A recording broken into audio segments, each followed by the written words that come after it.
Yo. What's happening, y'all, man? What's good? Y'all already know the broadcast show with Seyi and Rico talk about everything every Friday, 8 to 10 p.m., man. And as y'all can see on the picture, man, that boy Seyi got me, bro. I was looking real good in fantasy. And I mean, you can explain it how you ended up winning at the last second. You know what? Well, it was that Saints game. Like this game, who they were playing that game they went to overtime. Who were they playing? Was it the Bears? Yeah, it was the Chicago Bears. Okay, yeah, it was the Chicago Bears. So they went into overtime for the Chicago Bears. I was very scared, but once they went to overtime, I was like, good. That's just enough for me to win. So Bears got the ball first, right? I think Bears got the ball first or Saints. Well, whatever. But Bears had possession and overtime. Nick Foles took 2 sacks. 2 sacks. And I believe that just gave me 2 points. Just because he took 2 sacks. 2 points for that Saints defense that I had in my fantasy. So Saints got the ball back. And yeah, I think this was Saints' second possession. So they just need any point. They just need any point to win. So they marched up the field just enough for Will Lutz to kick a field goal. So 3 points for Will Lutz to give me 15 for Will Lutz. And he was my second leading scorer for fantasy. So those 5 points was actually the difference in me winning against Rico. And where it looked like I was actually about to lose badly because he had Dalvin Cook. And Dalvin Cook, I believe Rico got you like 46 points. And I was super scared. Greatest to ever do it. I was half joking when I said DK Metcalf get me like 4 touchdowns and 200 yards, but the fact that he almost got that was crazy. I think it's you, bro. You got some type of voodoo, bro. Yo, he had 12 catches, 162 yards, and 2 touchdowns. Got me 28 points.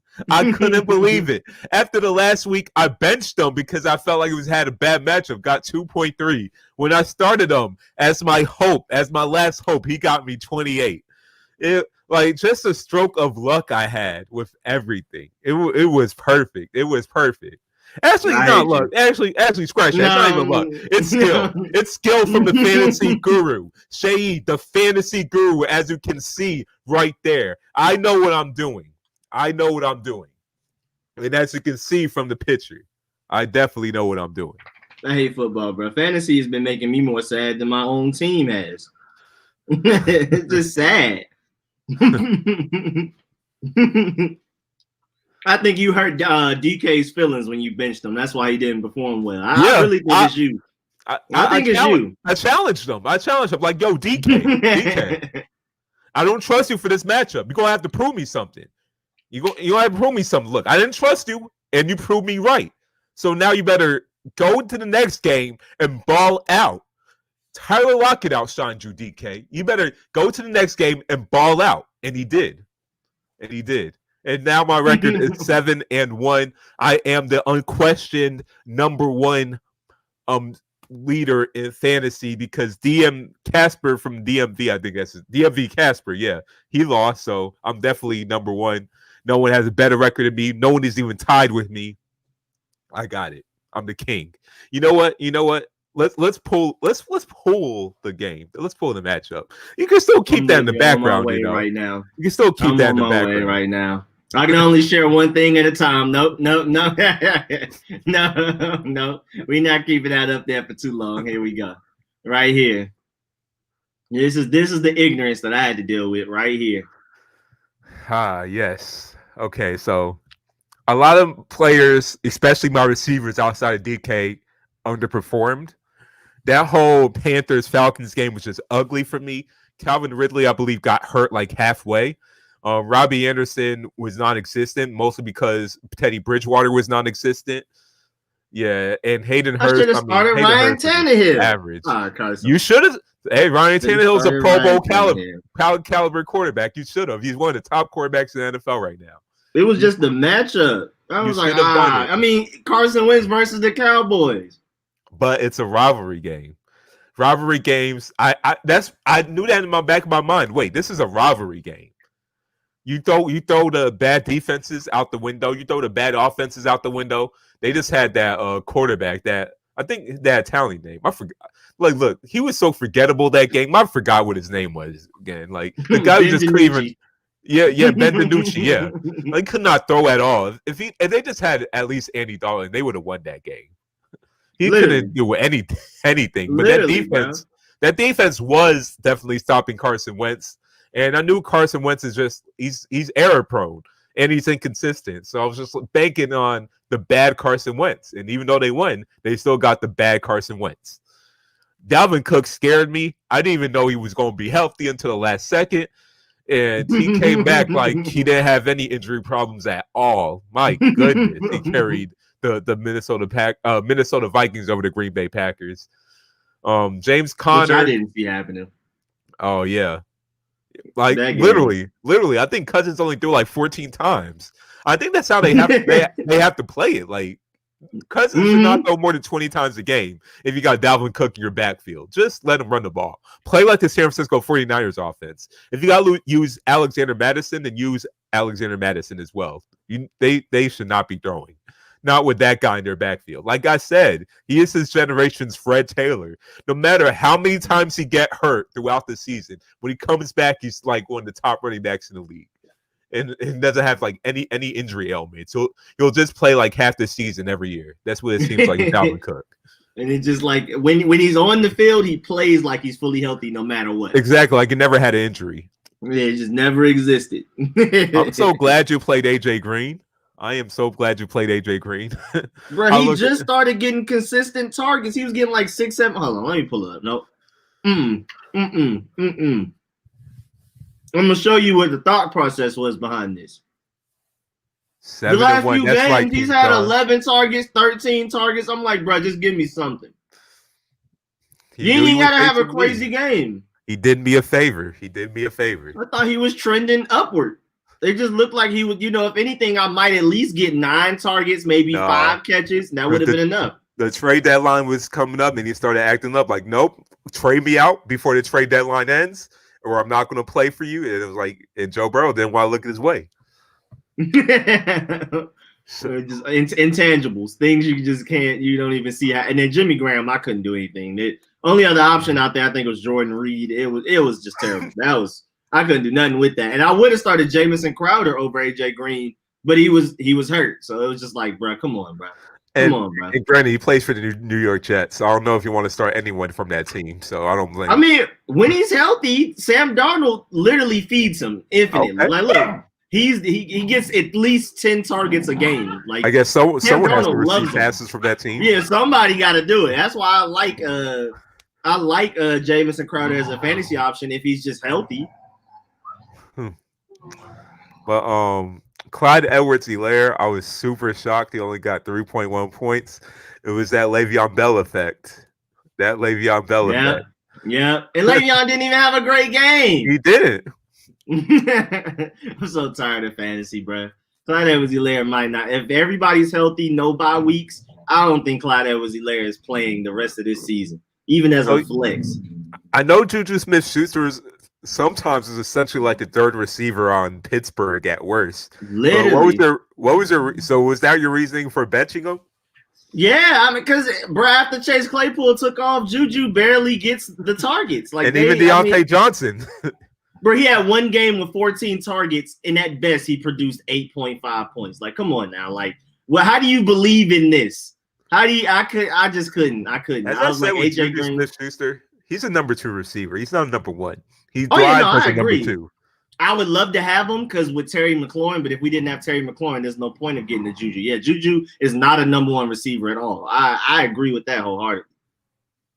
And then DeAndre Hopkins was on a bye week. Like, this shouldn't have happened. DJ Chark was on a bye week. Like, none of this happened. James Robinson was on a bye week for me, so there's that. And Nick Chubb's on IR.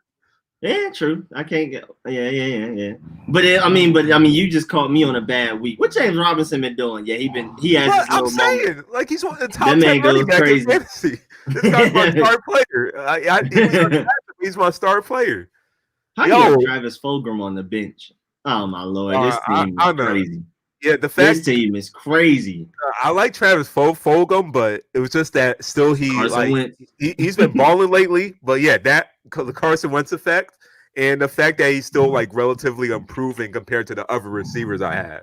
So like Yeah. he's been doing well, but at the end of the day, Deshaun Jackson came back and all that. There was like a time where like, okay, you could have 2 catches for all I know. So let me just start guys I know are established in that roster. Even though he outscored both of them. He outscored both of them. So I hate fantasy. Yeah, he outscored them combined too, but I just hate fantasy. Yeah. I tried to score him in like 3 leagues, but you got him in this league, so I'm sad because I actually be rooting for him week to week because of my other leagues, but this one I couldn't because you had him. It was a choice in the waiver wire. I made 3 signings. 2 of them got rejected, and then Fulgham was the last one, so that got accepted. I hate fantasy. I just want everybody to know that fantasy is not fun. If you're not into it yet, don't do it. Don't start unless you're Seyi with the luck. Luck, man, this is skill. This is skill. Like I said, well, not like I said, like I've been dubbed. I'm the fantasy guru. I am the fantasy guru. All of your fantasy needs, just let me know. I can help you to the promised land. You can't sell luck. I don't know how everybody else gonna get that. I can help you to the promised land. Drafting Josh Allen in the 10th round is not luck. Signing Myles Gaskin and James Robinson is not luck. Getting Robbie Anderson at the end of the draft is not luck. And then signing him back after releasing him, that's not luck. Getting DK Metcalf in the middle of the rounds, because I told everyone this guy's going to go off this season and be the #1 receiver. And I told everyone that Seahawks is going to go from a run offense to a pass-happy offense because Russell Wilson said a quote that he's going to treat every game like it's the 4th quarter before the season started. I told everyone DK Metcalf will be a star. Okay. But then can you explain... I mean, this is just not fair, bro. This ain't fair. This is just not fair. This is not. Then again, I can't be too mad because Josh Allen had a bad game. Josh Allen normally does way better than that. He's been pretty like the past few games. Oh yeah, it has been. I mean, that was his worst game. He was the #2 ranked quarterback to Russell Wilson. Like after the first 4 games, after that, he's like fall to #5 because he's just been like average. So what happened? Yeah. I mean, he went against the Jets. He had 30 for 43, 370 yards. Didn't have touchdowns. Oh, okay. So I don't know. I don't know what's going on with him, to be honest with you. I think defenses are just more focusing on him more because they're taking Bills as more of a serious threat. That's what I figure. New England, they always take your best player out of the game, no matter if they're good or not this year, because they're not good, but they'll still take your best player out the game. Belichick knows how to game plan for that. But he only threw the ball 18 times. Yeah, they really did. But at the same time, like they didn't even need to throw the ball against New England. Yeah, Derrick Henry. I hate football. I never know what's gonna happen every week. You never know. I try so hard. Rico, you let me down this week. You let Smokes down. You let Smokes down. I tried, bro. I really tried, bro. You let Smokes down. I had 2 players on bye weeks. You know what? Pull up the picture again. Pull up the picture. Fantasy football ain't fun, bro. I'm telling you. If you haven't started doing it yet, I advise you not to. It's a sad experience. It's more sadness than happiness. It's more sadness than happiness out here. I hate it, bro. I hate it. But what's it called? I forgot. Wow, Brody, don't scratch me in the chest. What did I do? But yeah, man, I gotta get it together. And it's crazy too, because I'm doing so well in every league but this one. I'm 3-5 in this league. I'm at least like 5-3 in every other one. I'm just dominating other leagues. Come to this league, I'm sad. I hate it. Kai wants us to read his first 5 comments. Yeah, I missed it. What did Jones say? I see yo. Okay. Kai Jones had a great game. Okay, let's go, Kai Jones. He did. Did y'all win too? Because at the end of the day, it's all about wins. Even though you also want to build your high school stock as well, build your rankings, but it's all about wins. Okay. Oh yeah, we weren't finishing plays. Okay. The good news is I played a lot, had 3 or 4 solo tackles and like 7 assists. Man. Okay, that man Jones out there lurking though. Okay. But Jones out there lurking. You gotta fire your teammates up though. You got to get them to play better. You gotta get why them to they play not playing skill level, bro? You need to call them out on it. Yeah. He wasn't getting any holding calls too, and I just saw from a sign that Ben DiNucci is terrible. Like that's a fact. Sometimes you gotta just once they hold on, you just gotta throw your hands up and complain to the ref. Just bring them to your attention, and then the refs will focus on that, like towards the following plays that they start holding you again. Sometimes you gotta make a fuss about it, even if you're not that type of player. Like this, what LeBron does, you just gotta make a fuss about it, and then it'll just bring the refs' attention to you. So when they do that again, they'll call it. Sometimes you gotta do that. Well, Seyi, the people have spoken in the comment section, as you can see. Sheyi is the luckiest dude in the whole league. Am the fantasy guru. I am the fantasy guru. There ain't no luck. Ain't no luck. I can teach you too, Smokes. You can come to my level. I could bring you up to my level. I'll let you know because I'm the fantasy guru. Fantasy is broken, bro. It's just too random. It's too unpredictable. I'm tired of it. I had to deal with all the COVID players. I'm sick and tired of it.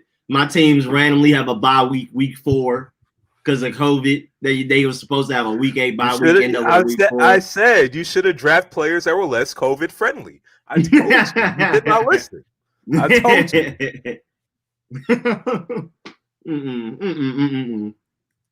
Hey, HCTR 445. I had Raheem Mostert in my league too, but a fantasy guru knows these things happen. Players get hurt, so you always gotta find a replacement, even when you don't need one, because you never know. I got James Robinson just in case, and now look, James Robinson's my regular starter. You never know, and I'm definitely not a Washington football team rep. This wall is just painted this way before I even got here. Okay, so definitely not. Meant to be, Seyi. Meant definitely to be. Not.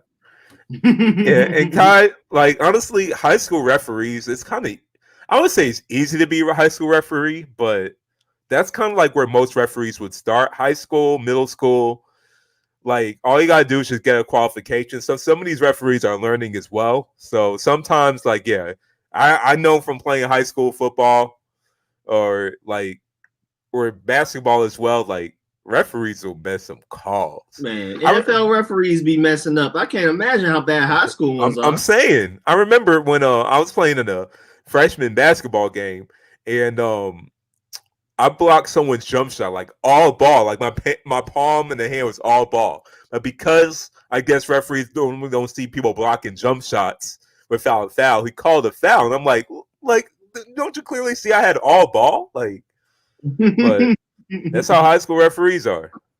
And then stick to the call too. Just stick right with it. Yeah. I'm like, you were right there. You can't see that I had all ball. Now I did see that trade. I traded CMC straight up for Antonio Gibson. How did that happen? Wait, in this league? I'm not sure. Is it this league? Oh, okay. About to say, I'm vetoing that one. What? Is it in this league? Because, bro. Smokes. I don't know. I don't know how Winston only scored 8, bro. Cowboys defense. I know it's a division game, like Seyi said, but come on, bro. Come on, dog. Come on, dog. Carson Wentz. Carson Wentz is inconsistent, and I banked on that inconsistency. I was like, look, Josh Allen gave me 12 points, so if Josh Allen could only give me 12 points, it was not out of the realm that Carson Wentz to get less than that. That was my mindset. So I was just watching that game, hoping that Carson Wentz got less than that. He got a fumble, got an interception. I was so mad that last play of the game for the Eagles, they threw it to the end zone. And it actually hit the receiver's hands, but good play by the Cowboys defensive back to force the drop. They already won the game. Why were they doing that on 4th down? They already won the game. And the thing is, if we would have completed that pass, I would have lost. Well, I was like, what? They didn't like you either. They tried. They tried. So mad. I was so glad that Cowboys defensive back forced that breakup. My goodness, Bruh, the Cowboys you defense already had made the game Kyle Allen won. look good. You already had the Yeah, game won. Why were they the doing that? circumstances were dumb. I would have But been I would have been on message boards, comments for Eagles, social media, and I would have been cussing all of them out for doing that. You made a lot of fantasy people angry if you would have caught that touchdown. Now, a lot of people could have lost money on that. If this was a money league, I've been even more angry. I could have lost money just because of that. You did not have to do that. All you had to game one. All you had to do was just take a knee, run the timeout. But here they are just trying to run up the score on fourth down. They could have took a field goal. The 49ers yesterday scored with 4 seconds left for no reason. I mean, blowout. And that ruined the under over thing. So people that bet under was sick. They were just super sick. But they were already losing. Yeah, but I think people were betting the score, like the over under. And then the 49ers scored in a blowout with 4 seconds left. So they were just, I don't know. I mean, I just don't see. I mean, yeah, at least it makes sense why they tried to. But yeah, the bettors were super upset. It's just dignity, but at that point, you see teams do that when they're losing, though. Even though the point's not really going to count to the record because they're still going to lose, but you never see teams do that while they're winning. Well, I guess except for the Patriots, but you never really see other teams do that while they're winning. They didn't like them. The Eagles just don't like the Cowboys. But again, you could just kick a field goal too, and it's not like the game was close. The game was already decided. And they just heaved it up to the end zone for no reason. Like, why? Bruh. The Cowboys defense made Kyle Allen look like a great quarterback. I was like, Carson Wentz can't be that bad. We already checked the high school rankings. Kyle Allen was one of the top-ranked quarterbacks. He looked like it for one game. Did we ever see Carson Wentz in those rankings? There's a reason why he went to North Dakota State instead of Texas A&M, There's a reason. We never saw him. We made it to like the 500s and never saw Carson Wentz. There's a reason. I'm saying there maybe is a difference. Don't let the NFL stats fool you. At the end of the day, Kyle Allen was still a 5-star quarterback. So hey, he was just a 5-star quarterback for that week, and then Carson Wentz was probably like that 2-star quarterback or whatever he was against the Dallas Cowboys. He had to be really low because we filtered it to just only be quarterbacks and still. Never saw Carson Wentz. What year was he? Brian, I couldn't tell you. We never saw anything we never even got close to him. And Hassan asked, do you think we will blow out the Giants? I wouldn't be surprised because the only reason we lost last game was because Kyle Allen, just being Kyle Allen. So I don't know which Kyle Allen we'll get against the Giants this weekend, but we'll see. I also wouldn't be surprised if Daniel Jones rushes for 100 yards and get 2 touchdowns. Man, hey man. I'm in the boat that I don't care about beating the Giants. I want Trey Lance, so I don't care about none of that. Me and you both. This season I want Patriots to lose every single game. I'm trying to get one of these quarterbacks in the draft. One of these quarterbacks. I'm trying to get one. I don't even care. Last year I wanted Chase Young. And this year I wanted a quarterback, but normally I literally don't care. Normally I'm like, hey man, you can get a great player 18th in the draft or whatever, but I'm ready to take a generational quarterback. So I feel like it's time to go ahead and get that top pick, bro. And I agree with Rich. I'll take Zach Wilson. I like Zach Wilson a lot, but I like Trey Lance and Justin Fields more. Trash for Trey. That's my motto for the Patriots. Trash for Trey. Be trash for Trey. I'm telling you. Once COVID ends and we get our whole defense back, it's gonna be scary. Got all of those players opted out. Like y'all y'all are running at 80% capacity. Like our whole linebacker core opted out. Our whole starting linebacker core opted out. Our defensive line opted out. Only starting players we have is our secondary. That's the only good thing in part of the Patriots. We literally have the best secondary we've ever had since Ty Law, Lawyer Malloy. That's what it seems like. That's what it seems like with Stephon Gilmore, J.C. Jackson, Jason McCourty. That's what it seems like. Yeah, nah, bro. I'm right with you, bro. It's time to tank for Tank for Lance. I mean, lose for Lance, bro. We need to keep Stephon Gilmore. I do not want to trade him. Because once we get that defense back, huh? I said, let's see if you actually pay him. I don't know why Bill Belichick doesn't like to pay his players, but y'all probably will because, I mean, it's hard to come up on a corner. It is, but Belichick, given my past histories, just let corners go as well before their contract ends. Yeah. Dante Samuel, Ellis Hobbs, Malcolm Butler. Matter of fact, when he was supposed to give Malcolm Butler that new contract, he traded for Stephon Gilmore instead. It gave Stephon Gilmore that contract that he was supposed to give Malcolm Butler. You think you're going to do that again? Who are you going to trade for this time? We don't know. The thing was, like, we were mad. Like, the Patriots fans were mad because Stephon Gilmore had a horrible season for the Bills that year prior. And I'm like, wait, we're giving him this contract? Like, Stephon you would know the best, too, because y'all played him twice a season. Yeah, exactly. Y'all would know the best. We torched him. And he was always hurt. And he was always hurt. So, like, wait, why are we giving Stephon Gilmore this contract and not Malcolm Butler? But little did we know, Belichick knew the talent that Stephon Gilmore had. He just needed to be the right system. Yeah. And Stephon Gilmore became the best corner in the league that last year. So, look, we need to keep him. I know, being a Patriots fan, I know he's most likely going to be on his way out. But once we get our defense back, this Patriot team, once we get, I hate to say it, but a different quarterback. I hate to say it, but once we get Trey Lance, but actually, it's not even Cam Newton's fault. Look at his team. Look at his offense. Rex Burkhead is your starting running back. Damian Harris is also good too, but it's good. But Rex Burkhead, Julian Edelman, bro, I think he was leading the league in drops before he got hurt. I believe it because he was dropping every single pass. Then kill Harry. And speaking of drops thing, I played Madden for a bit because I got like the EA. I have EA access. I got like the 10-hour trial. Mm-hmm. I think Julian Edelman has like that superstar trait of sure hands. I forgot what it's called. Oh no, I got. But he has that. I'm like, as soon as I get off this train. They didn't take that out. Like, haven't they been watching this season? That needs to be confiscated immediately. That needs to be given to somebody else more deserving. I'm saying. And then what you about to say?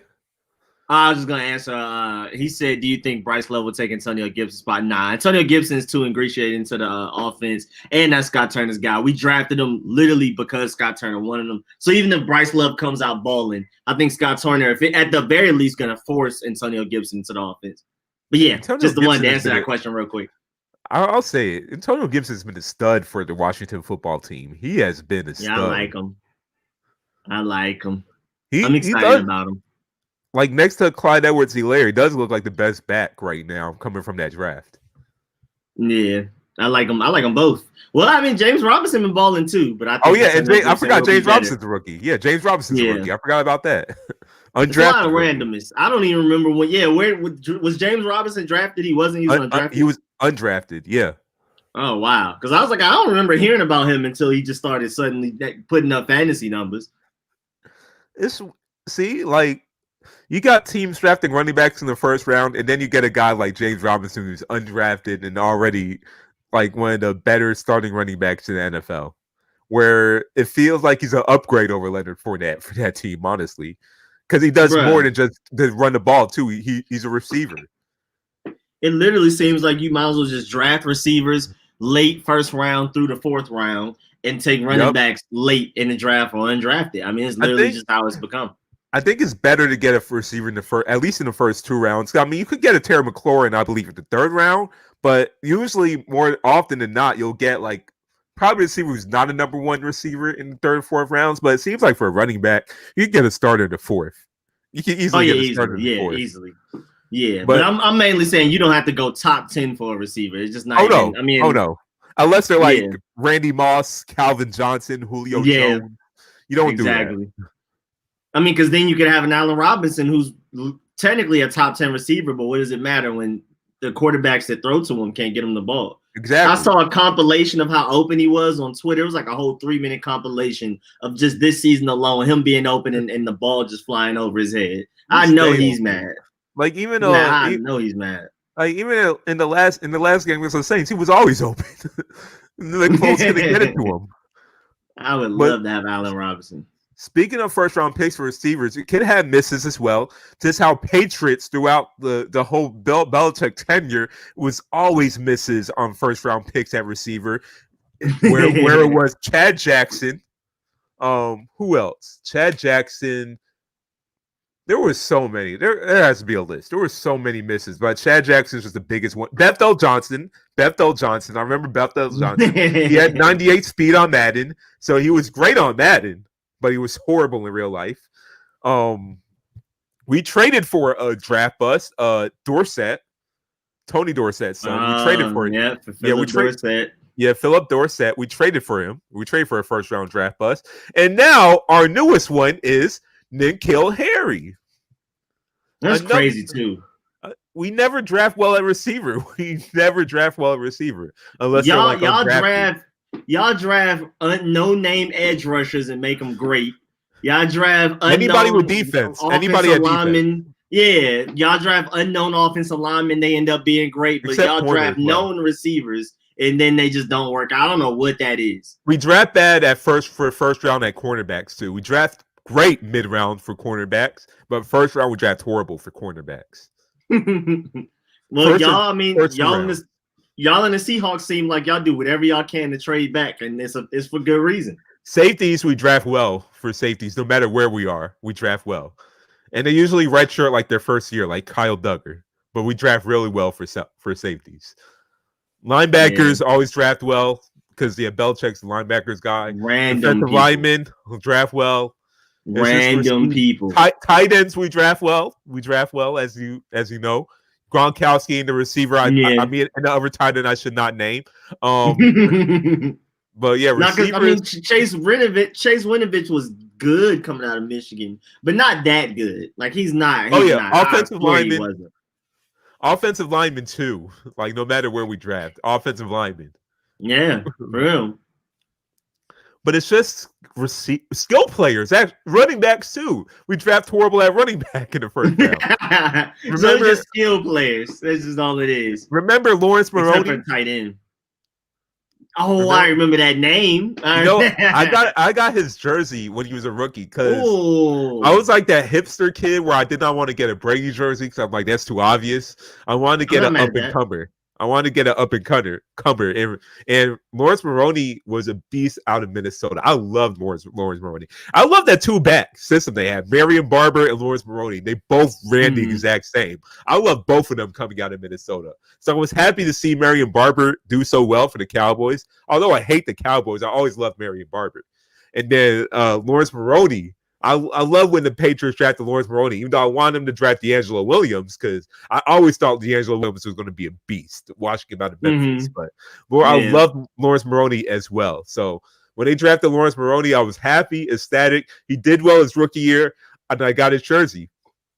So, yeah, that didn't end up well because the thing about that running style is their careers do not last long because they ran so physical. Both Marion Barber and Lawrence Maroney ran so physical with the stiff arms, running with reckless abandon, just throwing their bodies out there. I don't know what the Minnesota running backs coach taught both of them at the time, but they both ran that same exact way. And both of their careers ended short because of injuries. Yeah. So, yeah. It'd be like that. So, because of that, I feel like they didn't draft well because it really only lasted like 2 years before he kind of died out. And I hate to say it, and Dory Gunner did say it. I hate to say it, but Sony Michel. Yeah, my boy, man. I'm sorry we did that to y'all.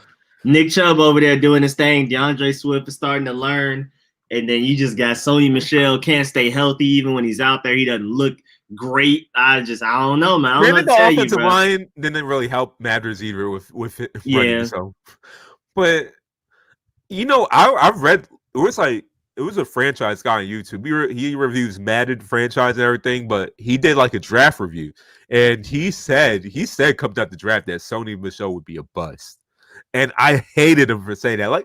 No, Sony Michel is not going to be a bust. Sony Michel is a beast. I was always trying to Nick Chubb, but I felt that Sony Michel was going to be a beast as well. And I was happy when the Patriots drafted him. But right now, man, he's looking kind of right. He's looking kind of right. He got a mixtape, so maybe he's been focusing on that more than playing for y'all. So he got a mixtape? Yeah, he got a mixtape. Well, I know at least he got a few songs. I heard a Sony Michel song.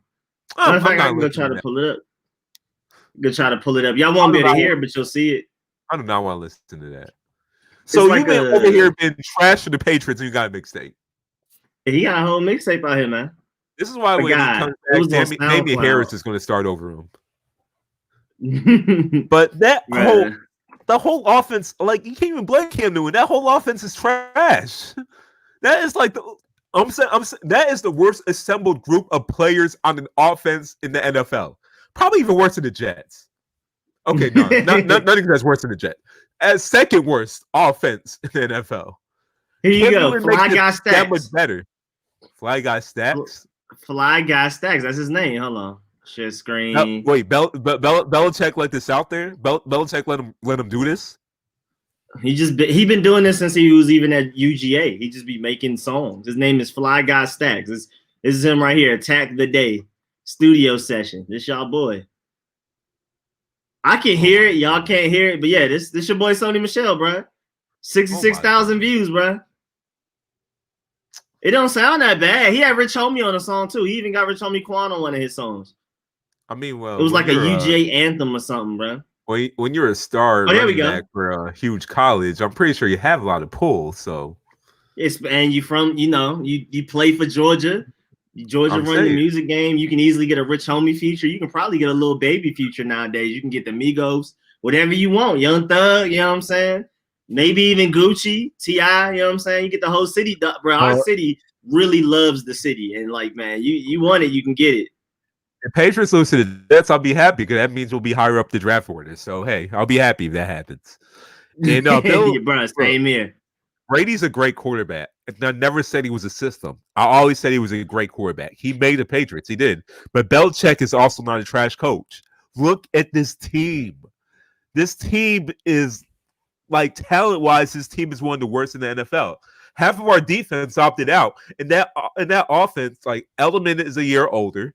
And I honestly think that Brady just made I think Brady helped Edelman more than Edelman helped Brady, really. I mean, Edelman's a tough fighting receiver. I would never forget the catches he made during that Super Bowl against the Falcons to help us win. But he's old and slower. He doesn't catch passes anymore. I think he's so used to Brady's passes that Cam Newton, who's a little bit less accurate than Brady, let's be honest now, probably throws the ball a little bit harder than Brady too. So probably just doesn't feel right catching it from him. But I mean, like, he's a year older. He's washed up. N'Keal Harry's a bust. I can't really name you any other receivers right now off the top of my head. Jacoby Myers is like an undrafted receiver. Isaiah Ford is who we got from a trade. And even though he's barely got playing time, this past team he was in, he's probably our best receiver right now. And that's goes to say for our receiving core. It's horrible. Damian Harris is our best skill player on that offense outside of Cam Newton. Damian Harris, who did not get any playing time the previous year. Yeah, it seemed like he came out of nowhere, but I mean, he's been there. It's just it didn't, just didn't really matter that much. He didn't exist that much. So, you know what I'm saying? The fact that he's the dominant runner, I think I picked him up in a random league. I think some league. I think I Damian Harris because I'm struggling. It was our league. I was trying to pick him up, but of course I had the last in the waiver wire because I'm the fantasy guru. Let me see. Nah, it's not this league. It's another league. N'Keal Harry is a bust. N'Keal Harry is a bust. Honestly, yeah, bust is a strong word. I wouldn't even say a bust, but when you could have had DK Metcalf, which is what I wanted the Patriots to draft, when you could have had Terry McLaurin, you draft N'Keal Harry. Explain to me that. I don't know to tell you, my guy. I mean, he looked good coming out of. I mean, again, it was one of those guys that you're just betting off of his strength, his size. He just can't separate. Huh? But yes, you're banking on a guy for the strength and size that couldn't separate, but you got a guy who was even stronger and bigger in DK Metcalf and faster, and that was Oh also yeah, his man. weakness. Why People, they killed Harry over everybody, him? everybody was trolling DK Metcalf. I mean, they was serious, but I remember like the weeks before the draft, everybody saying all he can run is slant routes. I'm like, bruh, y'all have not been watching their film if you think all he does is run slant routes. So everybody, I don't know if it was like on purpose to ruin his draft stock, because he should have been drafted way before when he got drafted. I mean, even just what he did at the combine alone.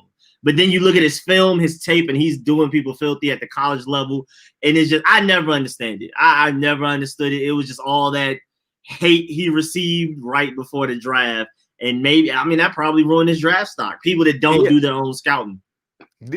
Like you said, Smokes too. AJ Brown would have been perfect for that offense. And Debo Samuel, well, how versatile he is, he also would be perfect for that offense. But we drafted to kill Harry. And look, like Belichick does not suck at drafting. Belichick is great at drafting. He just sucks at drafting offensive skill players in the first round. That's all he sucks at. Offensive skill players and cornerbacks in the first round. He's just bad at doing that. Mid rounds, he's probably the best coach, probably like next to the Steelers organization at drafting in the mid rounds. But first round, Kyle Smith crazy too, though. You're not about to disrespect our boy Kyle Smith. That 3rd through 5th round, we eating. I mean, once he gets some more years under his belt, then he'll start getting all the accolades he deserves. But I mean, he's been doing it for a couple of years now.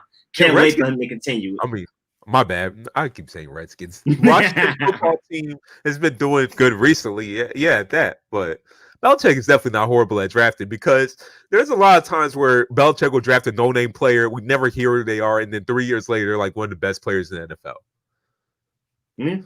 Came in at it. Wait, Gronkowski, perfect example. Gronkowski came out of Arizona injury-prone, which he came to the NFL with being injury-prone as well.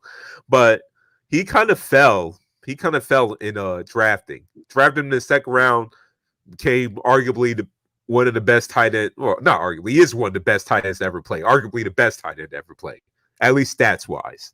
Probably Tony Gonzalez for me, but stats wise, best tight end, arguably the best tight end to ever play. Drafted the guy that should not be named, that has a Netflix special about him, so you already know who I'm talking about. But drafted him in the 4th round because he had character concerns, which, as we see in hindsight, was very justified. We just didn't know how far those character concerns extended to. But he turned out to be a star. I mean, you can't scout that out of somebody. Say what? You can't scout that out of somebody. As bad as it was, you just don't know that's going to happen. You couldn't scout that. You got to be the FBI to know what his background was like. I mean, I can't even fault off of that one. You could not scout that. And then, Kyle Duggar, also, great pick, even though he's not really getting playing time right now, but we're going to see in the future. Belichick likes to redshirt his safeties. He did that same thing with the Ron Harmon his first year. So he likes to redshirt his safeties. But I love Kyle Duggar. I wanted Kyle Duggar really bad. I'm sick y'all took him. Is this really cornerbacks, wide receivers, and running backs who just suck at drafting the early rounds for them? Matter of fact, I don't even know why we drafted the early rounds for a running back. Like we said, could get a running back in the mid round to be your starter. Damian Harris, I believe he was undrafted or 6th, 7th round, and he's our starter. He's our Burkhead's our starter by the depth chart, but he's our best running back right now. Yeah, can't be mad at that. Oh, the Miami and NC State game is on right now. We drafted a quarterback named Julian Edelman to turn the wide receiver. Look what happened. Yeah, we drafted him late. Yeah, he was a quarterback coming out too, which is so random. Yeah. So random. He ended up being a pretty good receiver. Here we go. Since we have some cap space next year, do you think we will go? I hope we do. Hope we go get Joe Thuney from the Patriots, left guard, please. Y'all don't want to pay him all the money he wants. We'll do that. We'll pay him all the money he wants, please. Give me Joe Thuney, maybe David Bakhtiari at left tackle. I'm looking at offensive line and maybe tight end in free agency. I feel like we can address everything else in the draft, including quarterback, specifically in the top 5, hopefully. I think, honestly, though, I'm not too worried about tanking and all of that, because I really do think if we end up not having a great pick, Ron Rivera is just going to trade up to get one. Ron Rivera is just going to do whatever he has to do to get his quarterback. And then it's not even like the draft he took Cam Newton, where it was Cam Newton, what I forgot what's his name, and then just nobodies. This draft has like 4 or 5 guys that you can go get. So you don't even have to trade up to the number 1 pick and get a great quarterback. You can get one top 10. You can just trade up to the top 10. Maybe we already have a top 10 pick. So we'll see how that goes. Yeah, I made a great point. He said Brady made all those slot guys going back to Troy Brown, David Patton. Belichick's a great coach. But actually, let's backtrack on that. He did not make Troy Brown. Troy Brown was already a star before Brady. So let's Troy Brown was great, better with Brady, but he was already a star before Brady. So David Patton, I can agree with that, but let's not disrespect Troy Brown now. Belichick is a great coach. The Pats drafted poorly on offense, as we do. DK Metcalf called a bad rap and said it. He could only run one route. Man, at the end of the day, he was a physical freak of nature. But honestly, how many routes does Randy Moss run? Well, I'll be right back. I think Aja up here being busy doing something. I'll be right back. All right. How many routes does Randy Moss run? Randy Moss will just run, like, at least like during the Patriots, he just ran all go routes. And look what happened. He had arguably the best season by a wide receiver with Tom Brady. We have a guy who's as fast as Randy Moss in the draft, while also being 30 pounds heavier, all muscle, built like a tight end in DK Metcalf. And you tell me Belichick didn't want to draft that. You tell me Belichick didn't want to draft that at all. I'm just saying, like, and then kill Harry over the receivers that we could have gotten that draft, in that strong draft. Man.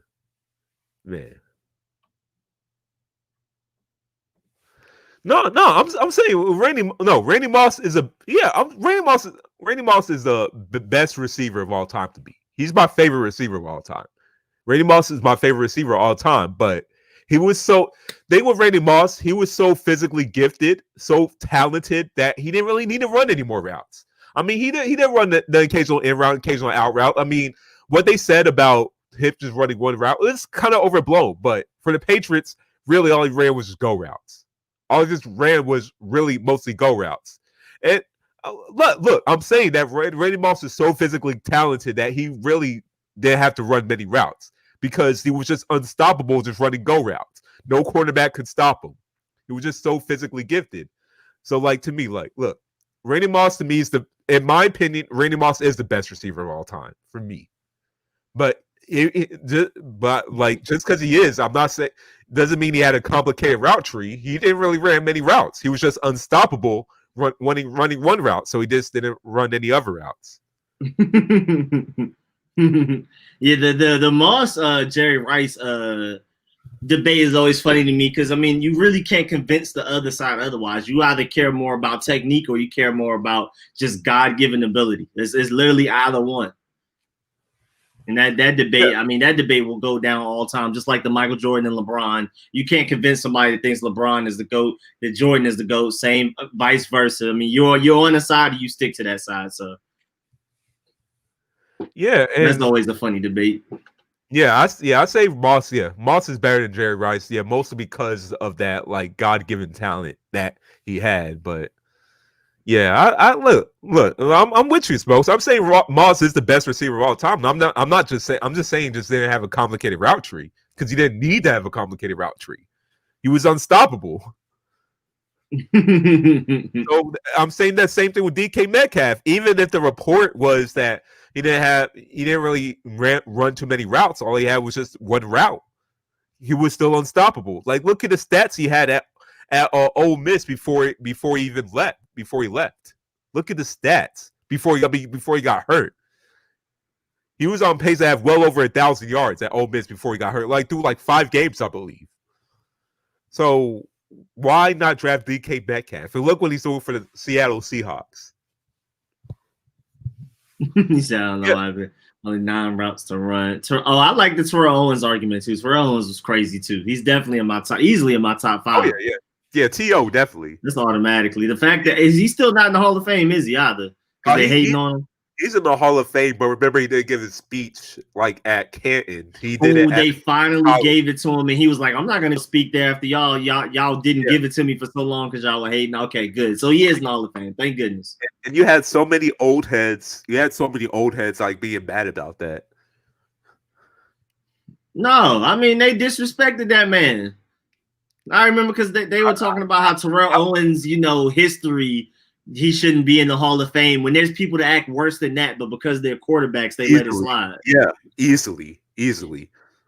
Yeah, so Terrell Owens had a great point. I wouldn't have gone and done my speech there either. I would have said, thank you for getting me in the Hall of Fame, and I ain't speaking around y'all. I ain't going to be fake around y'all. And you know what? I think more players should do that. I actually think I was cooler than doing it at Canton. Go to like your alma mater or something and speak there. Like, yeah, I think that was really it means cool. more. Yeah, it means and more. And he seemed more personal there than what you would normally feel at Canton. Yeah, especially in his case. Like, I mean, since super his case. I forgot who said that he should even get a jacket because of that. I forgot who said that. It wasn't Marshall Falk, was it? I forgot who said that. I think it was somebody being.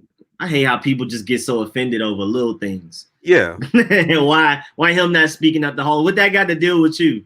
Like, I hate when people just don't mind their own business like that. I like Randy Moss over T.O., but like we can't discredit T.O. as well. T.O. is unstoppable at his best days.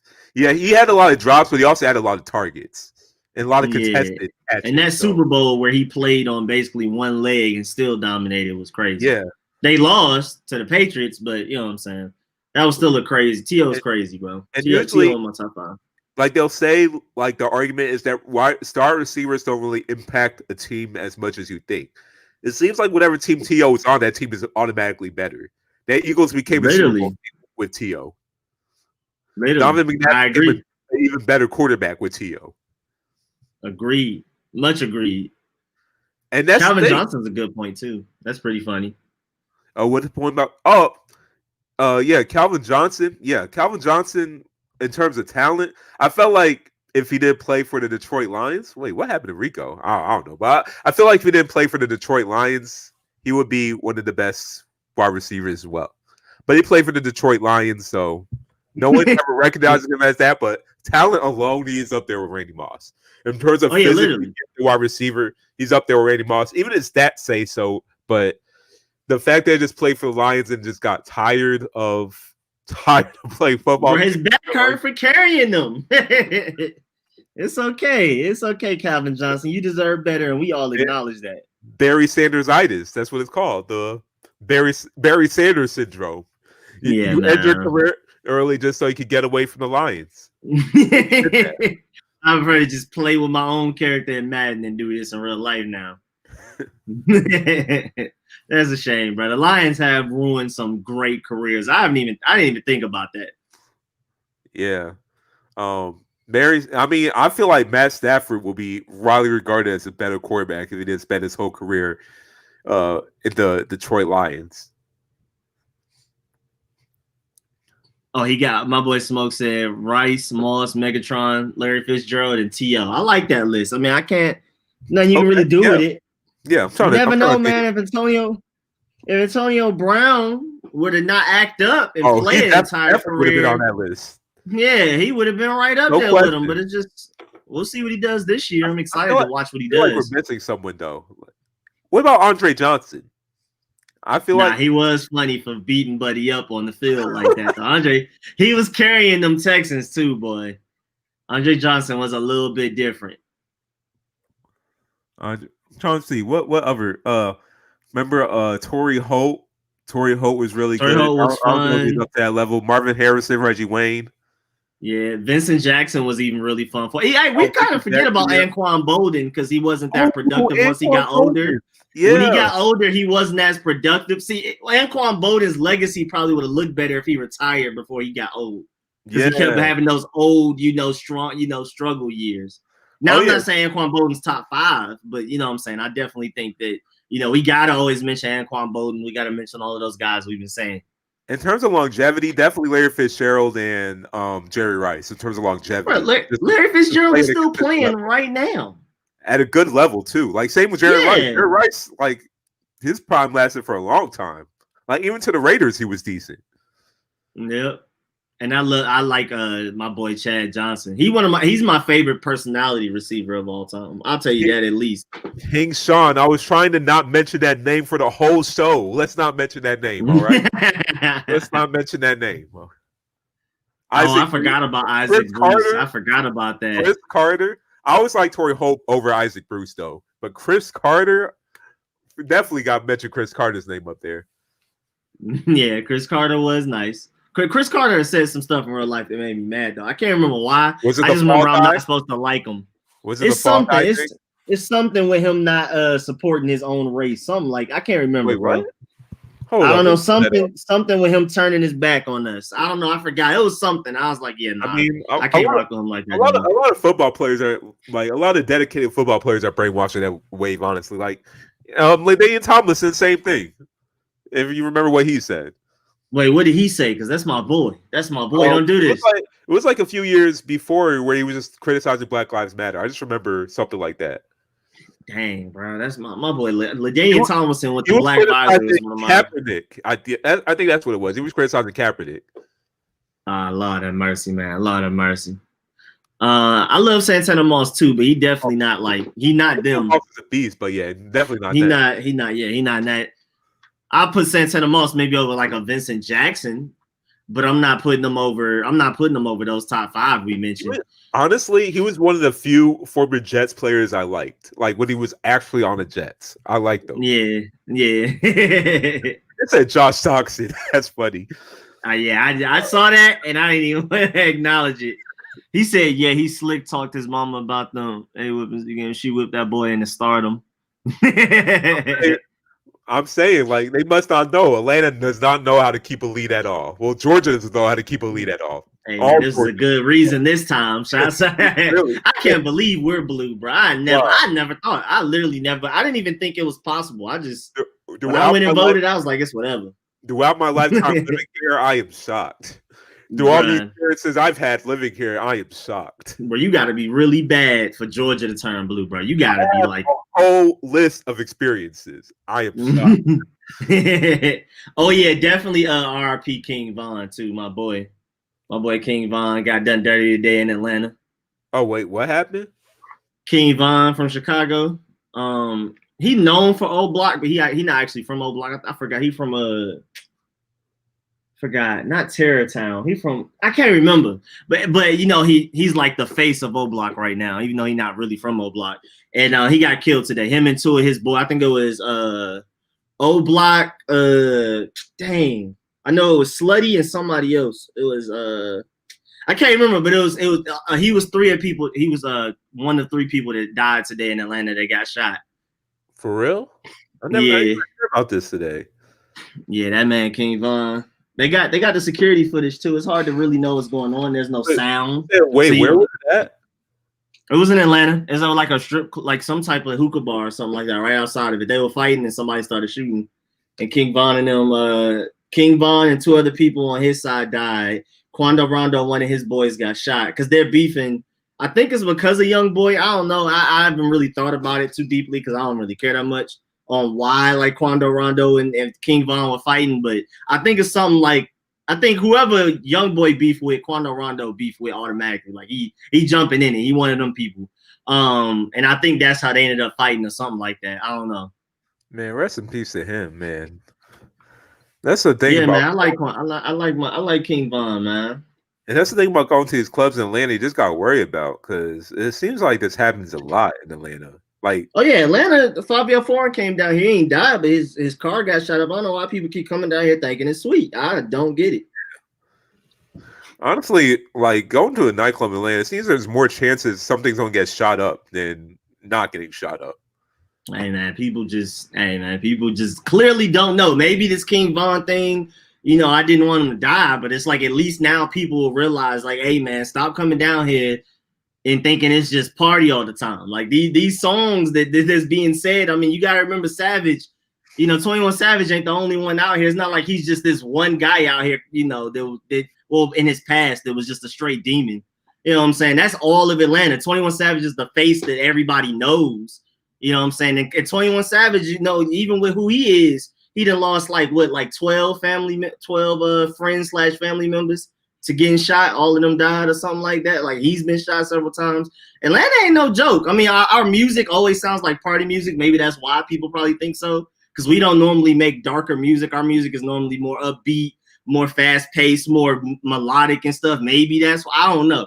But I just never understood why people keep coming down here thinking it's just like it's sweet. I never understood it.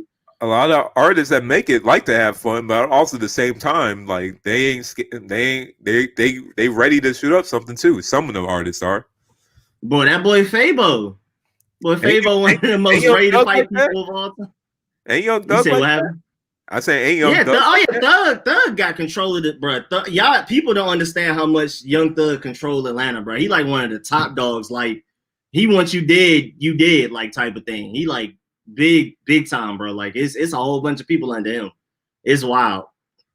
Yeah, I believe it. And the music, you won't even think that way, but and the way he talks, he's kind of like an introvert. Like he be kind of like, well, amongst his friends, when you see him in videos with his friends, he's all loud, talking trash, joning, hating, all that type of stuff. Just being a typical person, which you would think somebody like that would be. But when he's in interviews, he's more calm, collected, chill. He's just an introvert, so it's weird. Like people see his interviews and just think he's just this chill, I'm chilling type of guy. But nah, Thug used to be really bad out here.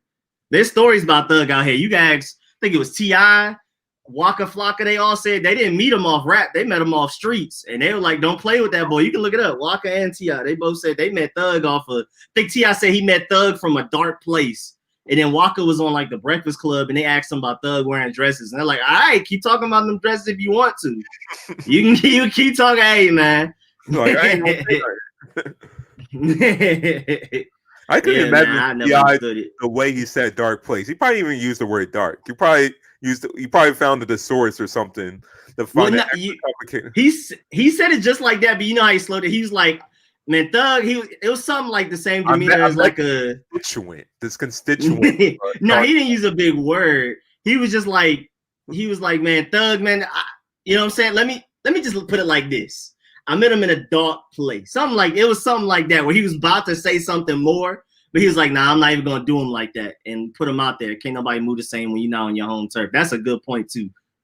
That's how it goes for most cities. I don't know why people go to LA and think it's sweet. I just don't understand. I don't know why people go to Louisiana and think it's sweet. I never understood it. I think Atlanta, people think Atlanta is just sweet because malls and the fun music, but I'm trying to warn people constantly. It's not. Atlanta's cool. You just gotta know where and where not to go, and just Atlanta's really fun. Who not to mess with? Like that's all it is. Like really, Atlanta's really fun. It's not like you're just gonna go outside and get shot. But you just gotta that's what I'm saying. It ain't like Chicago. At least what I still think what Chicago is. It ain't like someone's just gonna rob you in broad daylight. Probably once in a blue moon that's gonna happen, but it's usually when they know you. That's yeah, and now Atlanta is robbery capital, but it's definitely not like I'm walking outside. I think I'm gonna get shot today. It's not that. Now getting robbed. I mean, we've already discussed in previous streams. If you live in Atlanta, and your house ain't been robbed, your car ain't been robbed, then you ain't lived here long enough. Yeah, but shootings. I mean, I know I got a couple of friends. You know what I'm saying? I wouldn't be surprised if one of them might be responsible, but I don't know the details of it. But yeah, Atlanta's pretty bad. A lot of people, like especially the younger people, the people younger than me, terrible out here. Menaces. I'm not gonna lie. Straight menaces out here. I'm glad they on my side. I'm glad them boys on my side, man. Hey boy. But yeah, Atlanta's definitely a little bit different. But again, that goes for a lot of cities. It's not just Atlanta. You should move accordingly when you're in certain cities. And at the end of the day, like this place is getting more gentrified. So even though the gun laws are still the way it is, I honestly, Atlanta is getting, it's still worse than New York and probably DC. It's safer than it was before, than it was 10 years ago. I'll say that. Oh, boy, you talking about after Katrina? Atlanta was a war zone after Katrina, bro. It was safer than that. Now it's safer. Yeah, it's like go to the West End in downtown. It was terrible after Katrina. It got way better, and now it's beginning worse and worse. Like I don't know why, but it's going backwards. Probably Katrina, it will never. I don't think it will ever be Katrina again. I mean, Louisiana. A lot of places are getting worse after the pandemic, so it's probably because of that. And That probably could be a because thing all the too. looting going on probably just added to like more crime just now left and right. Yeah, that too. And then just Atlanta being Atlanta, because you know Tyreek, he works at the hospital. He say they don't go at night because he works like the emergency part of it. He says Oh, they don't go at I know. night with at least a few shooting victims. Like every night, it's always somebody. That's And crazy. he works in South Atlanta specifically. He not on the west side, he not Oh, east side, he not none of that. It's just yeah, I believe yeah, that. he over there. He used to work by Cleveland Ave. Now he's down there like Ain't that towards Clayco? Riverdale area. That ain't Oh yeah, Clayco. Cleveland Ave is where Thug is from. Young Thug and Okay. all of them. Wait, isn't that Clayco? Yeah. County? He went Okay, from Cleveland Ave, which is one of the worst parts of Atlanta, yeah. to Riverdale with Waka and all of them, another one of the worst parts of Atlanta. So Shouts out Clayco for being overwhelmingly blue, but I mean, yeah, Clayco is also a place I want to be. Yeah, nah, man. That one court, and it was this one inside court we used to go to. You had to pay to get in, but that was a really ignorant court. I'm not going to speak about things that happened, but it was like there's no reason for us to be driving 30 minutes. Well, 20, 30 minutes for us to be dealing with this. We might as well just stay on our side of the town and deal with the ignorance we deal with for free. I mean, it was nice to go to an inside court, but it was also ignorant. It wasn't as bad as the court near Cleveland Ave, though. The one Washington Road, Cleveland Ave, a little bit up Camp Creek. Boy, the one where I wasn't there with them, but my friends got robbed at gunpoint. It's a lot of stories from that court. Nope. Well, I'm looking for apartments. I always notice like those areas are always the cheapest, and I'm like, nope, I'm definitely not living there. Like it's crazy too. What's his name? Curtis Snow from Snow on the Bluff explained it perfectly in the little noisy Atlanta. He was like, bruh, what Atlanta does, they finesse outsiders. Like they'll put on a house right by the train, 10 minutes away from the stadium, downtown Atlanta, and all of that. And all of those things are very true. But they exclude the fact that like the stadium around the stadium is the worst parts of Atlanta, or by the airport, around the airport, even though they're starting to gentrify, it's some of the worst parts in Atlanta. And they'll put like when they do their real estate stuff, they'll put all of the nice parts about it, exclude all the bad parts, just admit that. When kids move in, discover they don't like it, move out before their lease is even up, just basically like, hey man, take the money, I gotta go, and then they flip that house again. So they say it's not just the like people selling drugs that's trapping. They say like the real estate people are trapping too. Like it's all a whole bunch of just man. They get everybody every year with that. See, I'm so glad that I actually grew up here, so I already knew like, oh yeah, where to go, where not to go.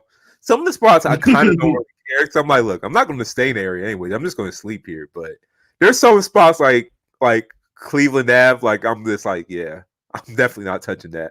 West End, I'll be like, okay.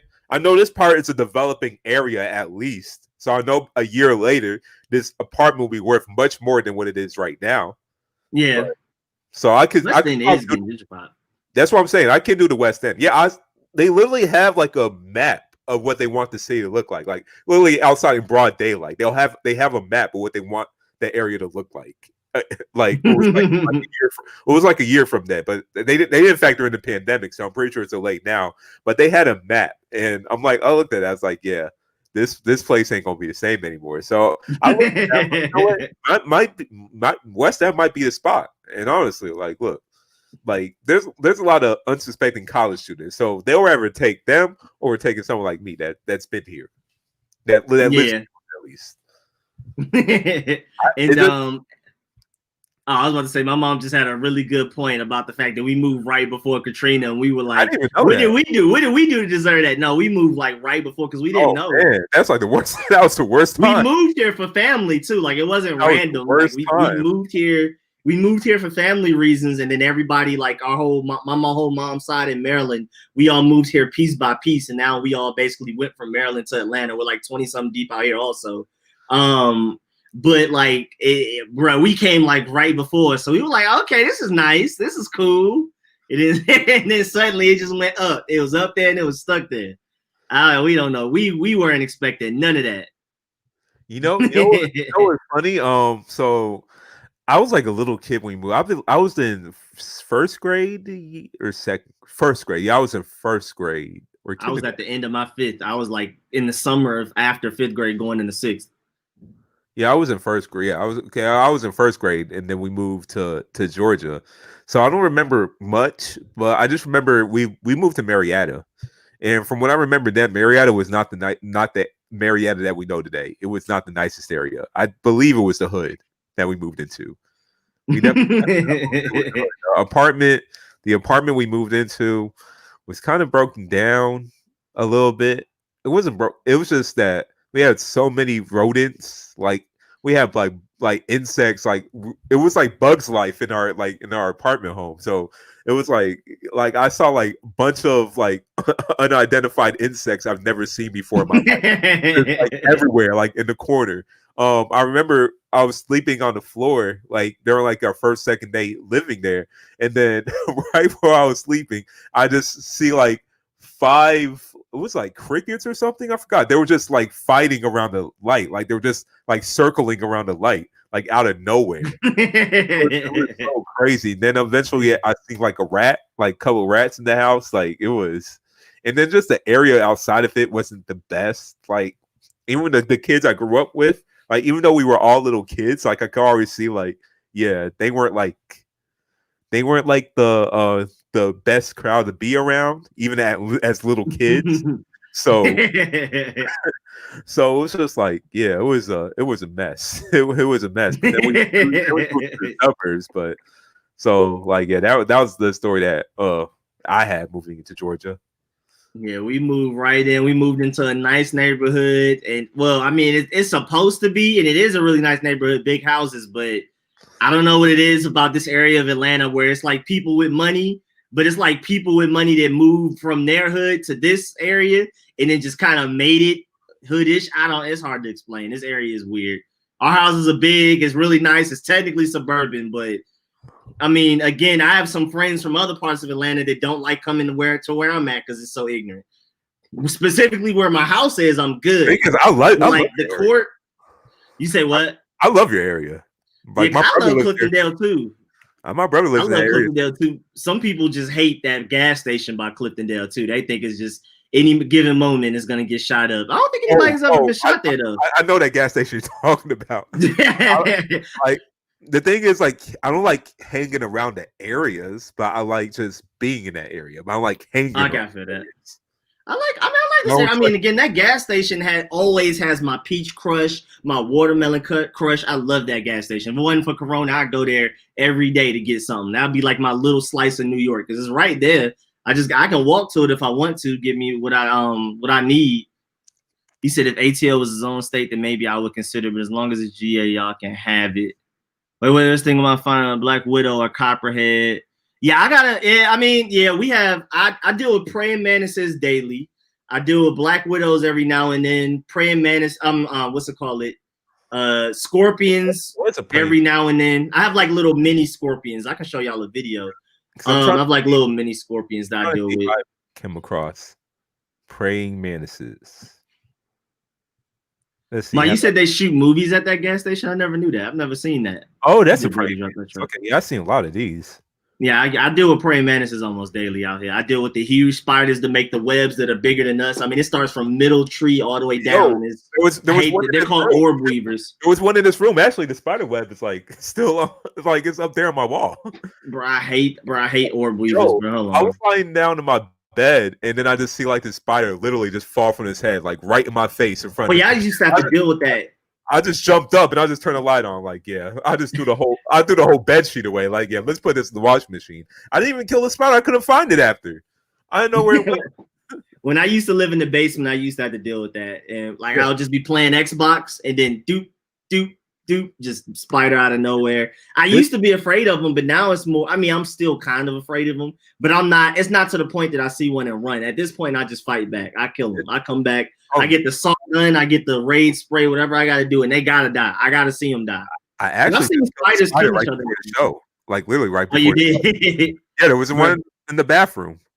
Bro, back when I used to live in the basement, me and Lyric saw us 2 spiders kill each other. One spider was one of the athletic ones that jump really far and is kind of meaty, but they have like the longer legs. But it doesn't make webs. So like it was a little spider with a web.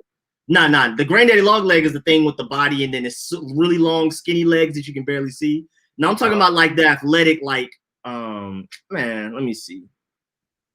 It's not. I don't know what the name of that spider is. I have no fear of spiders at all. I mean, that one was just out of nowhere. It's just I don't have fear of spiders. It's just that I don't know which one's poisonous, so I just take precaution and not try and be close to it. So, but what I don't even have I'm talking about. a scare. I'm not scared about say a phobia because I just hate it. Roaches, and this because I don't know why they don't really bother me that much. But I'm talking about this. It wasn't a wolf spider though. Wolf spiders are poisonous. It was like a smaller version of this, but it looked like that. It's the athletic, really fast, can jump ones, and then it attacked the one in the web, killed the one in the web for us, and then that web, the spider that killed that spider got stuck in the web. So all we had to do was just spray the web, and we won. That was back in the day when me and Lyric used to rock, paper, scissors on who had to kill the spider, and it was my job, but I got lucky because again the spider killed the other spider, then got stuck in the dead spider's web, so they knocked each other out. So I was happy. I was like, yes, y'all made this way easier for me, man. So I like my phobia is just roaches because I just had a traumatic experience with roaches where I literally had to kill 100 in one day. Like literally, I'm not even joking with you. You told me about that. Yeah. So after that, it was just like, man, roaches. I just hate them. But like you ain't from the South unless you have a special shoe to kill roaches. But we got the salt gun. Y'all ever seen a salt gun? You literally put salt in it and you like reload it and shoot it, and it kills stuff. Kill a roach? Because roaches are practically. I mean, they're kind of armor plated, so you got to hit them a couple of times. But yeah, it's like a literal assault gun. Even if you smash a roach with a shoe, it still doesn't completely die. But I think for me, a shoe is the best thing to kill a roach.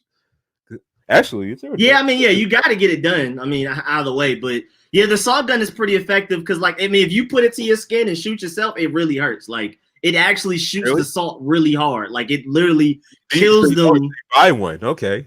Yeah, you can get them off Amazon if you want to. We have one. You just fill it up with salt. Yeah, you put salt in it, and it just compacts it really hard. You shoot it, and it's like how much does it cost? This might be. It can't be too much. It can't be too much. It can't be too much. The salt gun price. It's not too much. Huge. Yo, these roaches are huge too. Fat. They can fly. They're fat. Thank you, mommy. My mom brought me the salt gun. Here you go. It's a salt gun. She made it pink because it's hers, but you put salt in the top, and then you reload it, and then you pump air into it, and then you can shoot stuff with a salt gun. The attachment that looks like something off of Call of Duty. That's cool. Bro, it's fine, bro, and it's really useful because if you have if it's on the ground, I'm gonna go ahead and use my shoe. Even though the salt gun is pretty fun. We killed the scorpion that was in our house a little while ago. We killed it with a salt gun. But if it's above you, this is the best thing because trying to hit something with a shoe above you is difficult. So you just aim it inside your house. You say what? How did you have a scorpion inside your house? I don't know. We just have little baby scorpions that are like this big. They're about the size of a spider. Nah, they're bigger than a spider. But they're not that big. They're not the huge like Australian scorpion. It's like a little tiny scorpion every now and then. Have I ever had these in my house? Let me Google it. A baby scorpion. Is it really called? Is it like a special name for the scorpion? No, I just know they're little tiny. They're not the scorpions I know from Vegas. They're like little scorpions. They're scorpions, and that's why we killed them with the salt gun, huh? With the claws and everything. Yeah, it's literally just a small scorpion, but that's why I didn't want to step on it because it's too meaty. Like it's almost like stepping on an animal. So we killed it with the salt gun and flushed them. We picked them up with a cup. Is it fatal and all that? Or is it? I don't know. We didn't take the chance. We saw him crawling, got the salt gun, killed him, scooped him up with a cup, and flushed him down the toilet. Because again, he was too certain size bugs. It's like almost stepping on an animal, and I'm not gonna do it. I don't want to hear a sound when I roaches. Yeah, roaches sometimes are like that. Yeah, so I'll just salt gun them, bro. And they'll leave a little mess behind, either like some brown gush or some white stuff. Hate it, bro. Can't stand it. It's so disgusting because you could feel it. And like it'll just bro. Home, and then when you pick it up with some toilet paper, you can feel it. Like it's disgusting, but it's like it has to be done. And the thing about roaches, well, at least spiders can benefit you because they'll kill the other insects for you. But roaches have no benefit at all, and they actually bring on germs and bring on dirt. So it's like they just provide. Why do you exist? Yeah, at least mosquitoes provide some type of existence importance. Yeah. Like, why do you exist? And also, why do you exist? And also, why are you so extremely hard to kill? So this is what I'm talking about. Just to let y'all know, this is what I deal with in my backyard once a week. I have to go outside and spray them. This is the spider, and this is the web. That's the same type of spider I was like like on my basketball hoop. It was like that web was so huge, and that Bruh, spider it was like, on literally my hoop. I was like, is, how did bruh. you I have make to it go and that big? And I that was kill the the thing, spider first. I kill the spider first with the raid, and then after I make sure he's dead, I spray him. He falls down, step on him. Then I come out with a broom and get rid of the red. But I gotta literally do this once a week. Now so it's starting to get a little chilly, so I don't have to deal with it as much. But it's literally like at a certain point, it was once a week I had to deal with this, and it was so annoying. I hate them. I saw that spider outside with that giant web, like on my back, like the web connected to my basketball hoop. And I looked at that like, yeah, that's too much effort. I'm not even gonna bother with that. I'm just gonna keep shooting my hoop, and hopefully I don't hit that web. Because I'm not that spider throw hands at me. But I Bro, I walked. got the huh. I was about to say, I walked to the basketball went past the hoop to the grass. So I walked to the other side, opposite where I thought the web was, but the web connected to the other side. I just didn't see it. So I like walked through the web and I messed up the web. I was like, yo, I was like, the web was that big? The I web would have stretched across spazzed. the basketball hoop.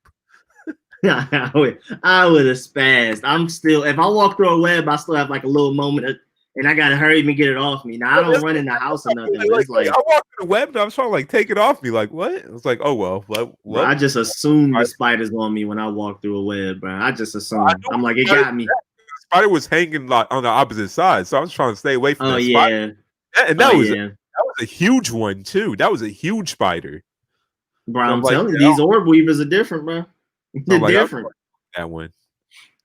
I've had black widows in my then I don't think I've had a black widow in a mailbox yet, but they've been under stuff. Like, you know, the gutter thing, the little gray gutter thing, when you like where the gutters come in, you had that little gray thing under it to kind of guide it. If you lift those up, you might have a black widow under. That's why I've seen my black widows moving the little gutter thing. I hate black widows too. When I was like a kid, and at night, I think I saw like something move. So I turned on the light, and then I see a black widow. I think it was a black widow. It was like a black spider with like white dots, like white spots. And then I just like screamed. That was so huge. It was like right on that light. Like I literally just turned on the light, and it's just staring right in front of me. It's like, how did I get there? And I think I killed it. Yeah. Thing is, I don't really have that big of a fear of spiders. I actually don't have a fear of spiders. It's just roaches. Roaches I can't deal with. The thing with spiders is just that I don't know which one's poisonous or not. So I can say the black widows are. Granddaddy Longlegs technically are, but they said their mouths aren't big enough to bite us. Yeah, they said Granddaddy Longlegs actually have a lot of venom. That's what they use to kill bugs, but their mouths just aren't big enough to bite us or something like that. That's what I keep hearing. I don't know though. But yeah, black widows are normally under something dark and wet. So like the gutters, like the little thing under the gutters, the little gray thing that kind of guides it after it comes out the gutter and onto the ground, the little thing on the ground. We had like a little disc thing that led to like some sewage stuff, and that had a black widow in it one time. Look at that. You can just already tell it's lethal. Like, why does it have that design on its body? Like, you can already tell it's lethal. Like, it was just born with that design. It was basically like poisonous. Don't touch. Yeah, I think I used to love watching documentaries, and I still kind of do, but I haven't watched as much as when I was little. But I think I remember hearing in like a documentary that it's more of like a stay away thing, and only females have that. I think the male widow spiders aren't poisonous, and I think they're smaller too, and they don't have the red under them. Let me go look. So I forgot the male, because the women eat the women eat the male. That's why they're called the widow spider. Yeah, the male is smaller. They're not. I don't think they're poisonous. And the women eat the male after they breed or whatever, something like that. So yeah, this doesn't even look like a black widow. Like if I were to see that, I would just think it was just another normal spider. That's crazy. But yeah, I kill spiders instantly. I want to make sure they don't.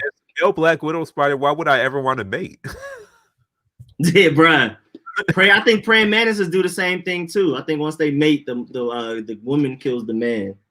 Like, why would I ever want that? Why would I ever want that in life? Like, no, I'm good. Like, bro, it's just genetic. I'm good. I'm good, bro. It's just genetics, bro. It's just genetic instincts is just coded in your program, and I gotta create this baby and die. They don't even think about their rights. They don't know they have spider rights. What, the female black widow spider spits game to the man? Because I mean, you gotta convince the man I want to die for you or something. I want you to eat me. Oh yeah, my mom has a good point. I did used to collect bugs. When I was in Maryland, I had they gave me a water cooler, one of them big little water coolers, and I had dirt, I had grass, and I had like crickets, I had ladybugs, roly polies, some worms at the bottom. Anything that would like harmless bugs that wouldn't kill each other. Like I wouldn't throw ants or spiders in there. So I had my little ecosystem. I used to love it. I tried to collect ants. I tried to collect ants when I was a little kid in Massachusetts one time, and it bit me. And I didn't know I was making ants by ants. I know I was making that ant malnourished because I brought it inside. I took one ant, I brought it inside and everything. I was trying to like carry around like it was a pet, and that ant looked like it was done for. Like it was dehydrated. I didn't know I was torturing the ant, but that ant bit me and like gave me like a huge bump. I've been bitten by ants too. Smoke said Google redback spider, but yeah, I had fun. I was so sad when we moved to Atlanta and I had to dump out the cooler because I had that cooler for a long time with all those bugs and I was raising them. I think it was at least more than a year. And then when we moved to Atlanta, I had to get rid of the cooler, and I remember being pretty sad about that because I raised those bugs for a long time. I'm pretty sure I raised generations of bugs. So it was going back to that story with the female spider having that design. That's crazy. So it's just like subconsciously made to have that design to tell you to stay away.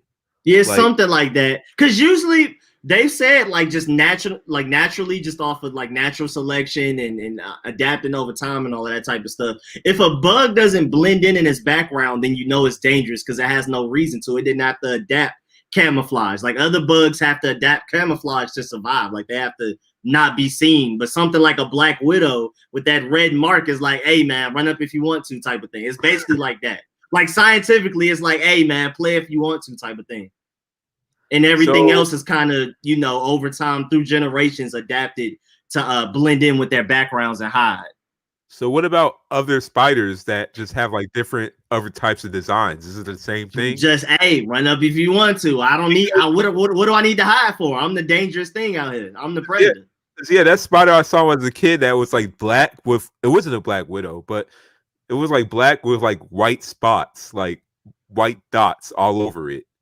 And it just looked like something I didn't want to touch. What happened? I think I hit it with a book because I was like, I did not want to touch that thing. I forgot what happened to it, but I did not want one of these at my old house. Not this one. It was the sharp one. Yeah, it was this. I had like a green one.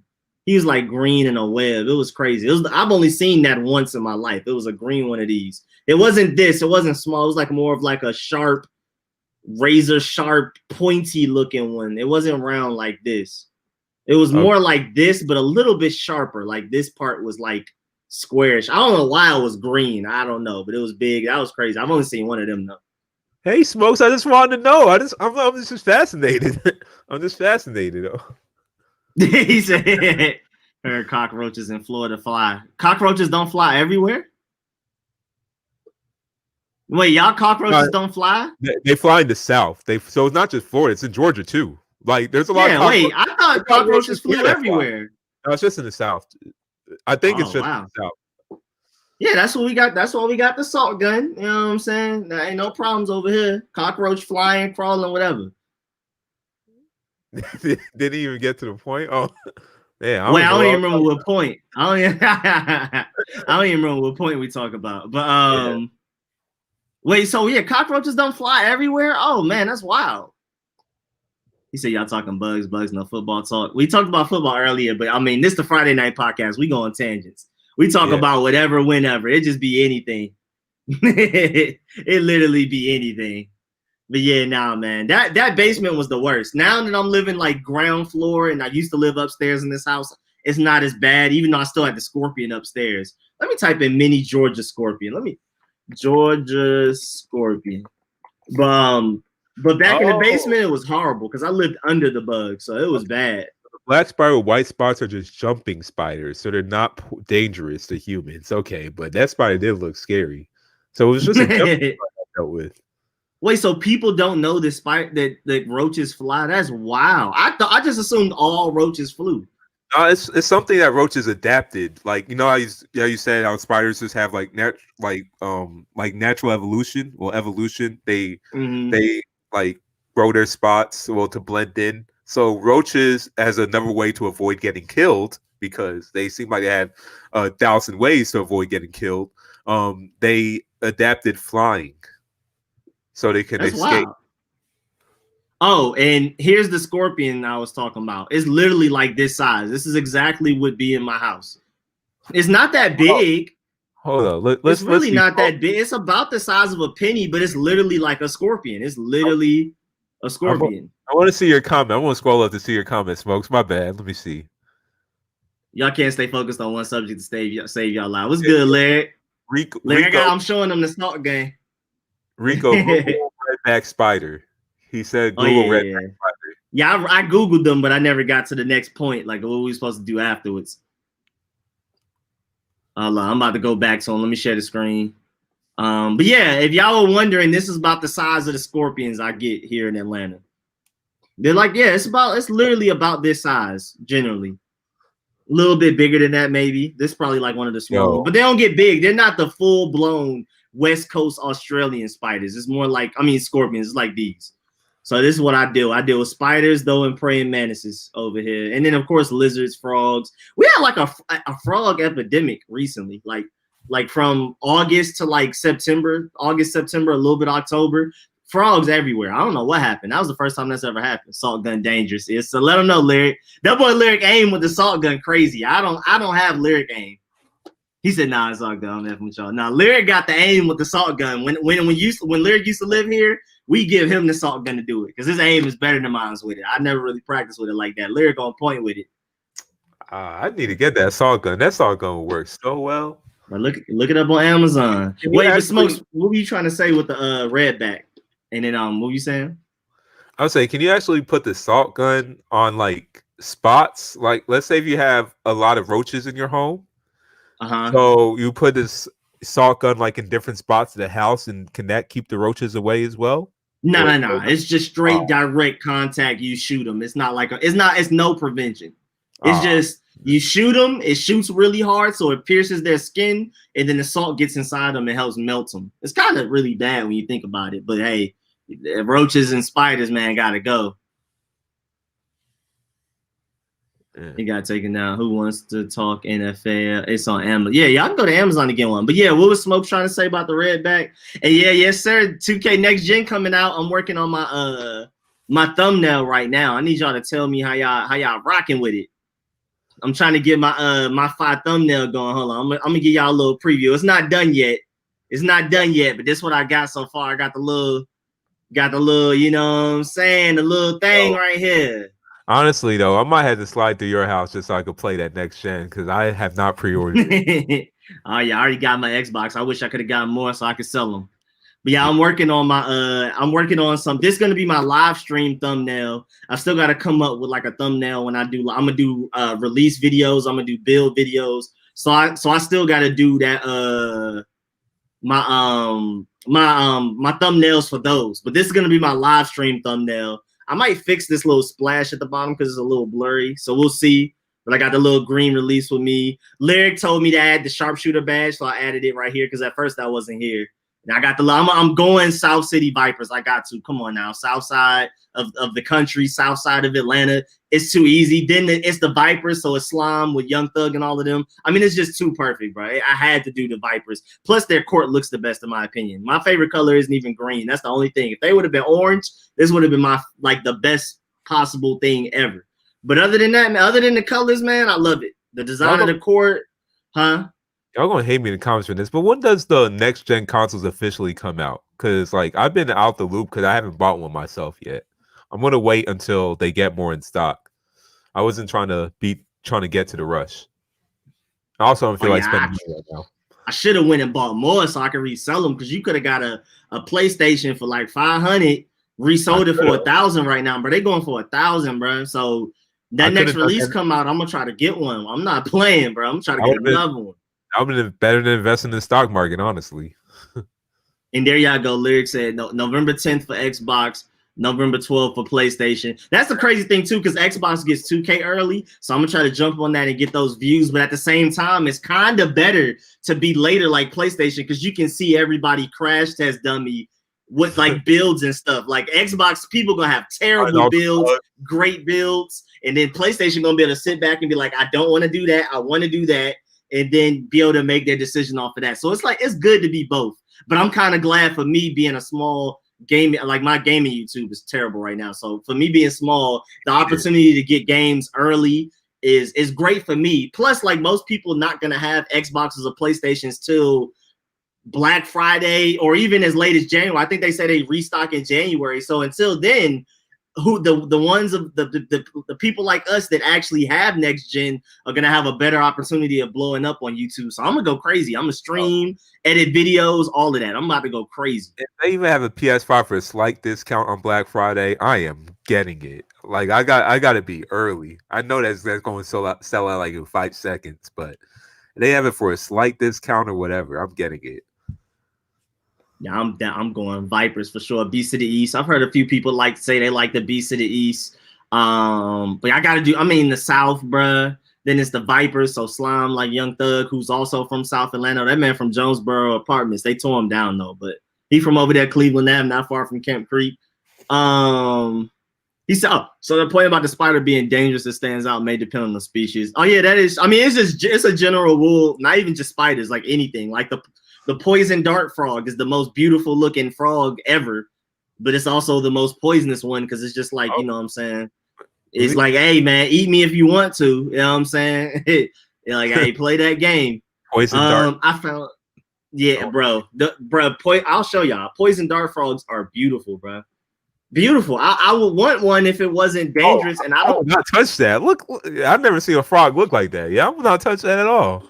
If they look abnormal to me, I always think they're poisonous. They're so beautiful. I mean, but yeah, it's like, bro, like when animals eat them, they die. It's automatic. It doesn't matter what animal it is. I think there's probably a couple of them that have adapted to their poison, but then of course the frog then adapts to that adaptation and then eventually develops a new poison that animal. So it's just like, bro, it's not worth it. They be going crazy. Roaches are adapting to flying just so they could avoid getting killed. Eventually, I feel like roaches will have stingers. Oh no! No, it's over. And King Sean, remind me on Sunday because I do owe you one.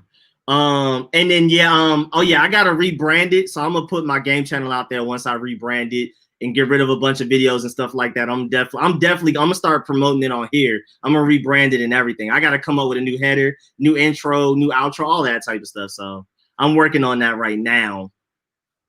That's what I'm working on right now before I start like really putting in effort and time into it. I'm going straight next gen. I'm going crazy. I'm gonna be my career grinding. I'm gonna be on road to 99, all of that type of stuff. Y'all watch. I'm gonna watch all the game YouTube channels on next gen because I'm interested. I just did not want to get one right now. I wish I would have got one. I got one. I probably would have just got it just to sell and then get one later because I did that with a PS. Doing that. Yeah, I could have done that. I got that. It was the PS3. Yeah, my dad got the PS3 for me when it was $600, and then just like in hindsight, it turned out to be like, you know what, it was kind of a mistake. Even the PS4, I got that like right when it released, because like there was barely any games out, so I was just using the PS4 for a glorified streaming service. Same thing with PS3, there's barely any games out, and they eventually came out with a cheaper console like soon because they realized that $600 price tag wasn't it. So, and usually they'll come out with bugs in the beginning. So I'm just like, you know what? I'm not going to be the guy to try to beat everybody with it. And with the PS4, I really, honestly, main reason I want to work conference services was to get enough money for the PS4. I remember you saying that. One was to stay in New York. 2 was to get enough money for the PS4. So I did. And I used that money to get a PS4. So this time I guess I have like money to blow, but since I'm older now with responsibilities, I'm not trying to use that money on a PS5. So I just need to make some residual money and then I'll use that for a PS5. Yeah, I not what you said with the you hate being the first to try something because it normally comes with glitches. I'm super like that with iPhones, everything. But this time I'm like with it like being so limited again. Like this is a great opportunity to try to blow up on YouTube because everybody's not gonna have one. Everybody's just gonna be watching and chilling. That's exactly. Give your channel some views, make some revenue off that. That's actually a pretty smart reason.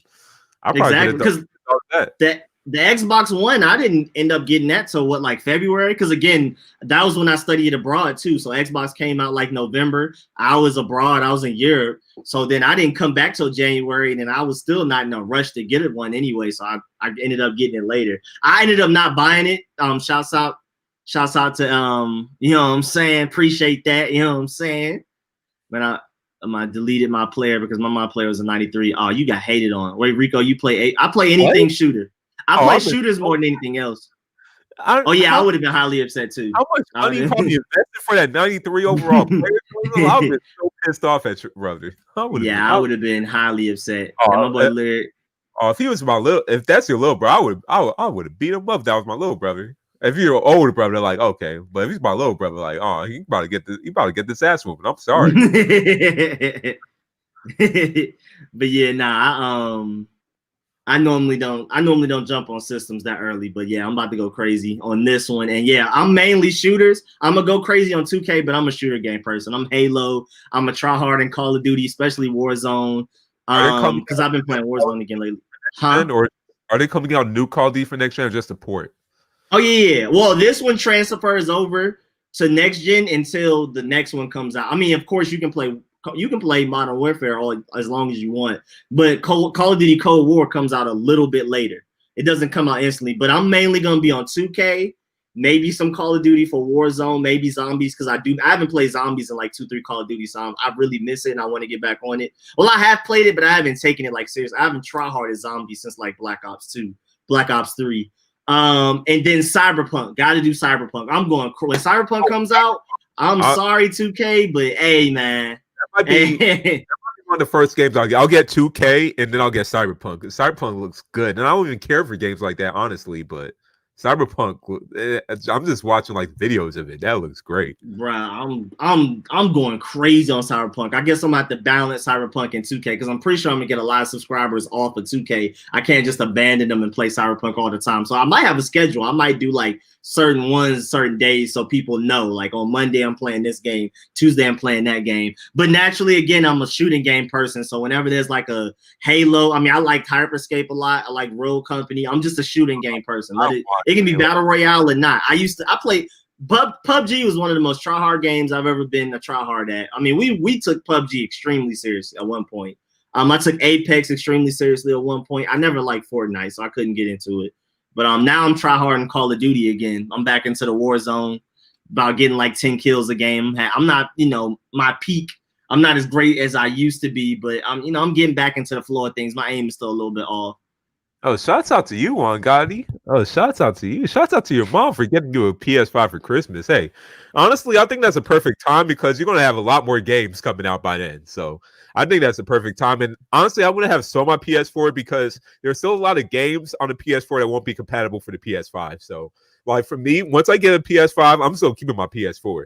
And then you never know. Years later, that PS4 could be worth more than what it is right now, just like a PS1. So you can sell yeah, that is true. But you actually can sell like my Xbox One if I wanted to. I can get like 200 off of it right now. It's crazy. I forgot the app that they were talking about in the party chat, but they said you can sell your Xbox for $200 right now.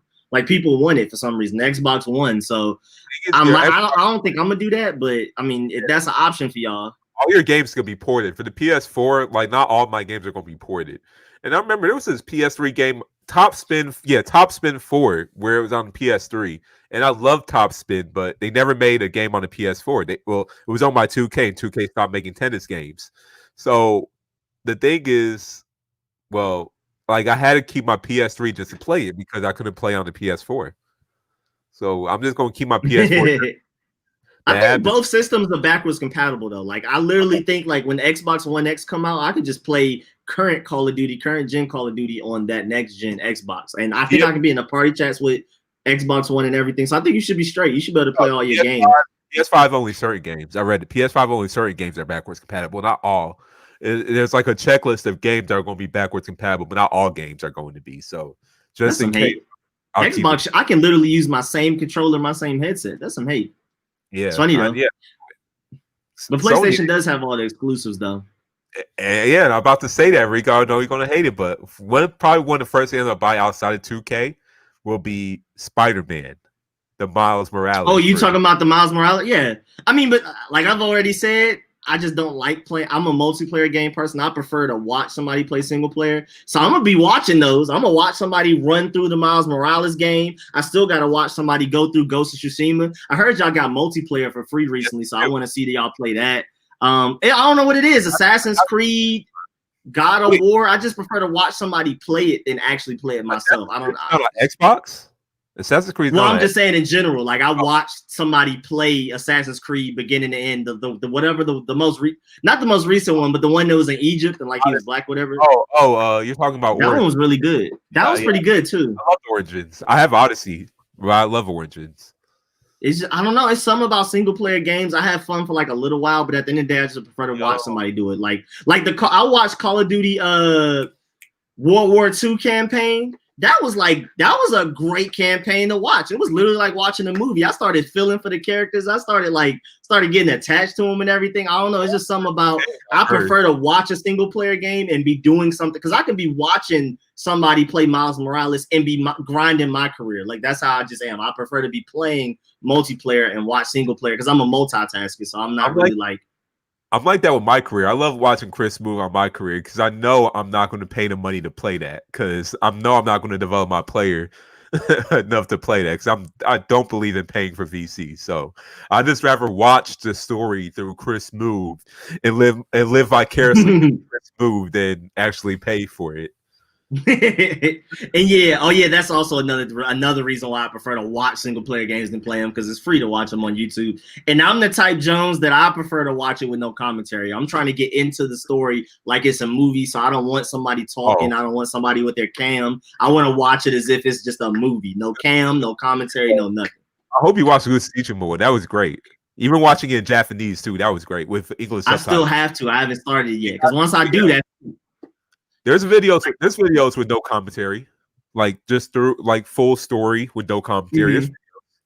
I need to. I just been so busy watching anime. I just finished I'm caught up on Log Horizon. Now I'm trying to give Overlord a chance, and maybe I might watch that after that. Maybe like right after that, I'll go straight to Ghost of Tsushima. Leave anime alone for a little while. Maybe give it a few days. We'll see though. Yo, the story Ghost of Tsushima is great. Like honestly, Ghost of Tsushima is still like one of my favorite games I've ever played on the PS4. What a way to go out for the PS4. I still haven't really played a multiplayer yet. I created it. Like, see, I'm the opposite. I'm more of a single player guy. I'm not a multiplayer guy, but I grew up with Sony, so that's probably why.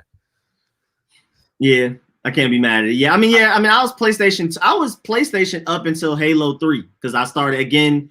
I think I've said this story in the stream before, but like I was PlayStation just like y'all, Kingdom Hearts, Dragon Ball Z, Budokai, all the Maddens, NFL Streets, all of that type of stuff, Spyro, Crash Bandicoot, and then I started playing Halo 2 at this after school program that was like to keep kids out of trouble. We did like chess on Mondays, I think Wednesdays. I don't know. It was just one guy. He just did it himself. He was like, bro, these kids. I guess he was just tired of seeing these kids go down the wrong path. So, his name was Mr. Jordan. Shout out to Mr. Jordan. I had this. I probably get many fights. I think that would have been good in that area. I think we learned Taekwondo. It wasn't Taekwondo. It's something close to that on Thursdays. Wednesdays was pizza and video games. That's why I first discovered Halo 2. They had the Xbox originals there. They had like 4 controllers. We would play split screen. And then I think Monday was chess in the mornings or something like that. We would like learn how to play chess. And then so then off of that, I was like, man, this Halo game is really fun. I'm like, this shooting game thing. I don't know, shooting games just come easier for me than sports games and adventure games and RPGs. I mean, I got top dog try hard on Elder Scrolls like a few months ago. Like I was up there with the super clans, the super guilds. Like I was like super try hard. But I'll never be as good at any other genre of games as a shooter game. So I just picked up the controller. Huh? I'm the opposite. Sports games, I dedicate myself to it. I'm really good. I don't care. I guess I don't dedicate myself to 2K or Madden, but FIFA, any soccer game, FIFA, Pro Evolution Soccer, I could play online and probably like could beat like I could play online and win a lot of games. Oh, bro, I'm different at shooting games. I'm some mid at everything. Well, I mean, I'm pretty decent at Madden. I'm good at 2K though. I'm not Ticino, but I'm a try hard. If I practice at fighting games, I'm really good. Like there's one point when I was Tekken 4 where I was actually really good at Tekken because I spent time with practice because Tekken's a competition. Getting them. So, Yeah, I love Tekken's the only fighting game I like. Soul Calibur, I'm really good at Soul Calibur. I love King Soul John Calibur. X for Halo was. Oh, Oh yeah, man. lyric's different in 2K. So yeah, I pinned this because I wanted to answer it. Yeah, Jujutsu Kaisen, I've heard from a lot of my friends that it is a good anime. I gotta catch up on it. So that'll probably be the anime I watch after Overlord. Rico, can you do what power rankings of what? Of NFL teams? Because boy, I know we somewhere near the bottom. Both of us, me and Seyi, somewhere at the bottom. Oh yeah, both definitely. our teams are there. And yeah, Lyric is different at 2K. Y'all got it. Lyric is one of them people that he plays like Tassino. Like he takes those, why would you take that shot? Like them super contested or leaner shots, but he be greening and he's really good at the curry slide. So Lyric is like virtually unguardable in this, like especially in this 2K. 2K16 is still the most unguardable Lyric I've ever seen. When you had the pure shot creators, that I would not play against Lyric. I would never do that again. I've seen a so young men didn't believe. No, he was like, boys don't ask for each other's numbers like young girls at work. You have friends for life. Oh, that is a good point. So that's why he started it. My mom, thank you, mommy. But yeah, and then it got me into Halo, and I've been shooting game ever since. Because I don't know, it was something about Halo 2. My first time really playing a real shooter game, I picked it up and was just good at it instantly. It's just something about shooter games, especially the Halo franchise, I'm just naturally good at. Other games, I have to like really practice to get even decent at it. It's like, I don't know what it is. You know what's funny about that comment that your mom commented about? I felt like I built friendships with the peers I grew up with by fighting them. That's what it seemed like. That can happen too. my neighborhood. Like, look, we fought each other like throughout childhood, but we grew up together. So I'm still my friend and whatnot, and I still know you. Lyric said he way better than Tassino. Yeah, Tassino do be selling though. He's really fine, but it'd be moments like, what was that? Like, it's obvious you shouldn't have done that.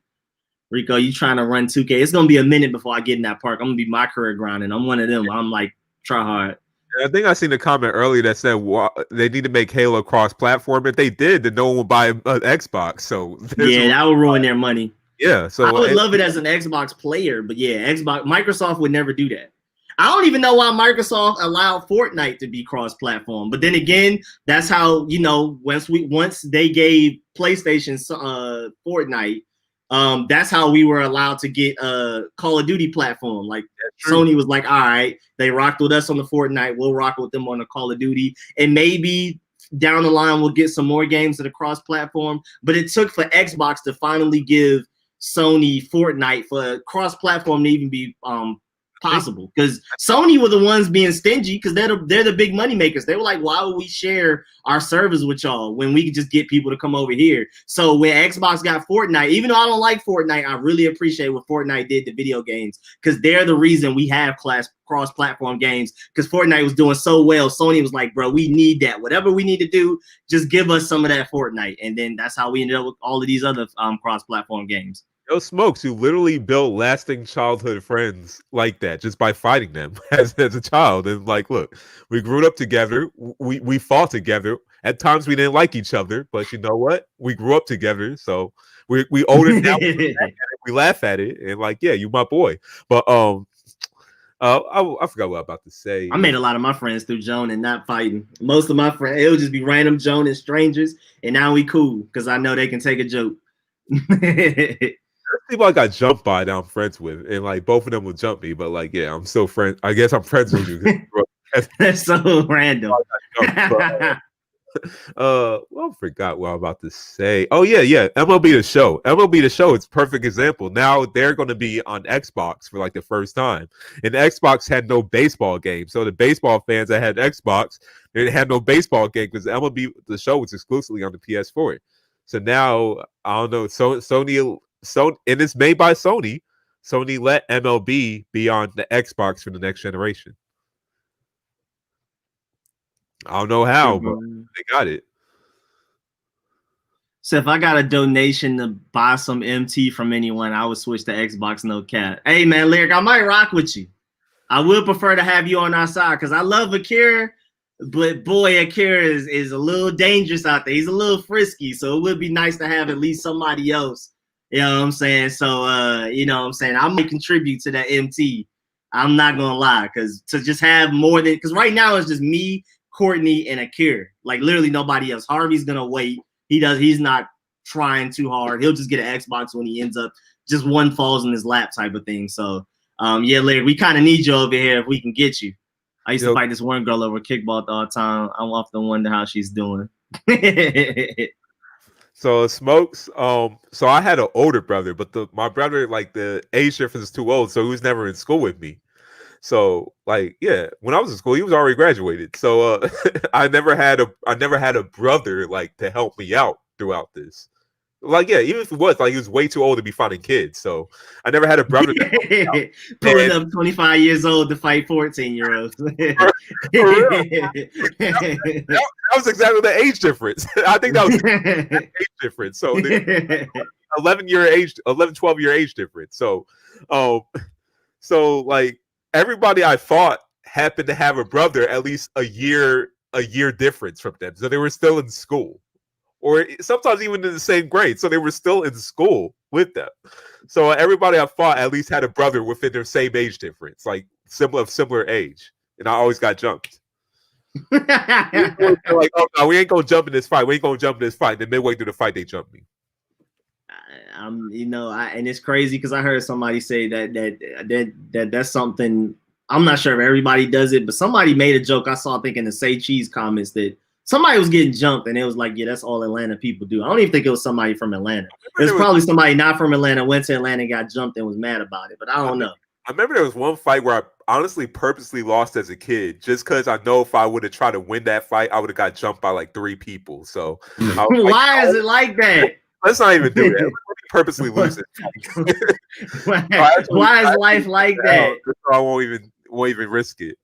And one of them that could have jumped in the fight was a straight hood dude. So I'm like, I'm going to just wave the white flag on this one. Hey, even though they said they ain't gonna jump, I don't believe you. I do not believe you.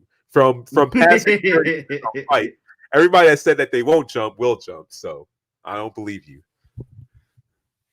I'm gonna put the little. I need to make sure I distinguish myself from everybody else, because most people that play 2K or PlayStation. So while we were talking, I was like, I need to take advantage of the fact that I do play Xbox. Like, I need to make sure people know that, and I need to be like one of the top Xbox people, because there's not a lot of people on Xbox. So I'm gonna use that to my advantage. If people want to see somebody on Xbox play, we'll be one of those guys. So I had to hurry up and drop that in there. You know what I'm saying? Let people know off the thumbnail this is Xbox, and it's perfect. Everything is green. Green releases at the bottom right, green Vipers at the top right, and the green Xbox at the top left. Love it, man. Hey, Smokes, I don't blame you. That's your daughter. I do not blame you at all. If I was a father, who knows, probably do the same thing. Oh, yeah, man, I'm going to be super serious about that, bro. If you get your Xbox early, do not stream. Why, Lyric? Why? What's going on? They booting people? They banning people? Oh, and somebody asked what I stream on. I think it was Juan Gotti. I've been doing Twitch lately, but when I get my next gen, I'm going straight YouTube, because Twitch is great if you're already big, but if you're trying to grow, YouTube is the best place to start on and grow at. Twitch is the best place to make the most money once you're already big. It's really hard to blow up on Twitch, because nobody just scrolls down all of those names to watch somebody random at the bottom. Like, nobody does that. But YouTube, you get found because you use the right words, tags, and titles and stuff like that. You say what? I said they gotta already know you to find you on Twitch. Yeah, exactly. So, they banning people for streaming the game early? Oh yeah, no, that's crazy. Nah, yeah, that's dead. And now, Rich, I'm keeping the Twitch private, because again, I'm gonna rebrand the Street Strafing, and then I'm gonna go super serious on YouTube after that. But for now, nah. To anyone keeping the Twitch private. Outlaw King said, "Do you guys fight over a girl?" Never, because I would never date a girl that would cause me to fight for them. I would never date a girl like that. Yeah, that's a good answer. Shouldn't even be in that situation, to be honest. If a girl want me to fight for them, I was like, okay, then we done then. Like, I would never fight for a girl. Yeah, I never would date a girl like that would want me to fight for them. A girl that would put me in dangerous situations, I will not do that. Yeah, yeah. It's not healthy. I can tell you that. Yep. Oh, I forgot I had that Tekken night. That one night, it was a bunch of us playing Tekken on my channel. I'm making all that stuff private because it's a bunch of cussing and stuff. Again, when I rebrand my thing, I'm not, we're not gonna be cussing all and doing all that craziness. So, that's why I gotta make a lot of these videos private. That's why I just made a bunch of them private. Yeah, let's follow Lyric. Follow Demon Lyric. Follow Demon. Give my boy Lyric a follow. Yes, sir. Y'all hook my boy up. My boy Lyric go crazy. Between 2K and he also makes beats live too. Yeah, my boy Lyric, he be making his beats live. He makes beats live, like literally like adding stuff, playing around with it. He'll just be streaming and just start making a beat live. Once Controllerize open back up again after the pandemic, Lyric, I think you 18 yet, right? Yeah. Yeah, wait, he's 18 now. You gotta be 21. I think they make an exception if you make beats. So like, yeah, you definitely gotta go. You definitely gotta go. Cause I think they'll allow like a lot of like random beat makers to go and showcase themselves. And there's like there's a point there was like at least like 100 people in there now. Like I remember when we went there like years ago. It got so much bigger before the pandemic. So it's like yeah, there was a point like there was like at least 100 people in there. So you can definitely get yourself known out there. Exactly, bro. I'm saying I say do Twitch and YouTube for the live streaming the beat thing, because I've just never heard of that. I've never heard of people live streaming making beats, and I'll just be in there. He'll let us know he in the Discord group live streaming, and I'll pull up because it's just fun to see a beat, just be made. Especially, I mean, Lyric's really fine with it, so. Oh yeah, you know what I'm saying? It's just like it's really fun to see the beginning, the middle, and the end, and how the beat ends up sounding. Young Cash Boy asks if I cuss. I'm not gonna lie, Young Cash Boy, I probably talk more trash than anybody you know. I just, this is my Street Scores PG channel, so I'm always chilling on here. But as far as joning and all of that, oh yeah, I'm up there. I'm up there. I'm definitely up there. But this is my PG channel, so I'll be chilling. That's why I was thinking about making a more rated R channel so y'all can see how I really am. You know what I'm saying? Y'all get little spurts of it, but not like my full personality. I haven't had a girlfriend that lasted more than a week in high school. So yeah, I haven't had a girlfriend that lasted more than a week. My relationships are always long. If I'm in a relationship, sometimes it don't be a relationship, but when I'm in a relationship, I'm usually in a relationship for a long time.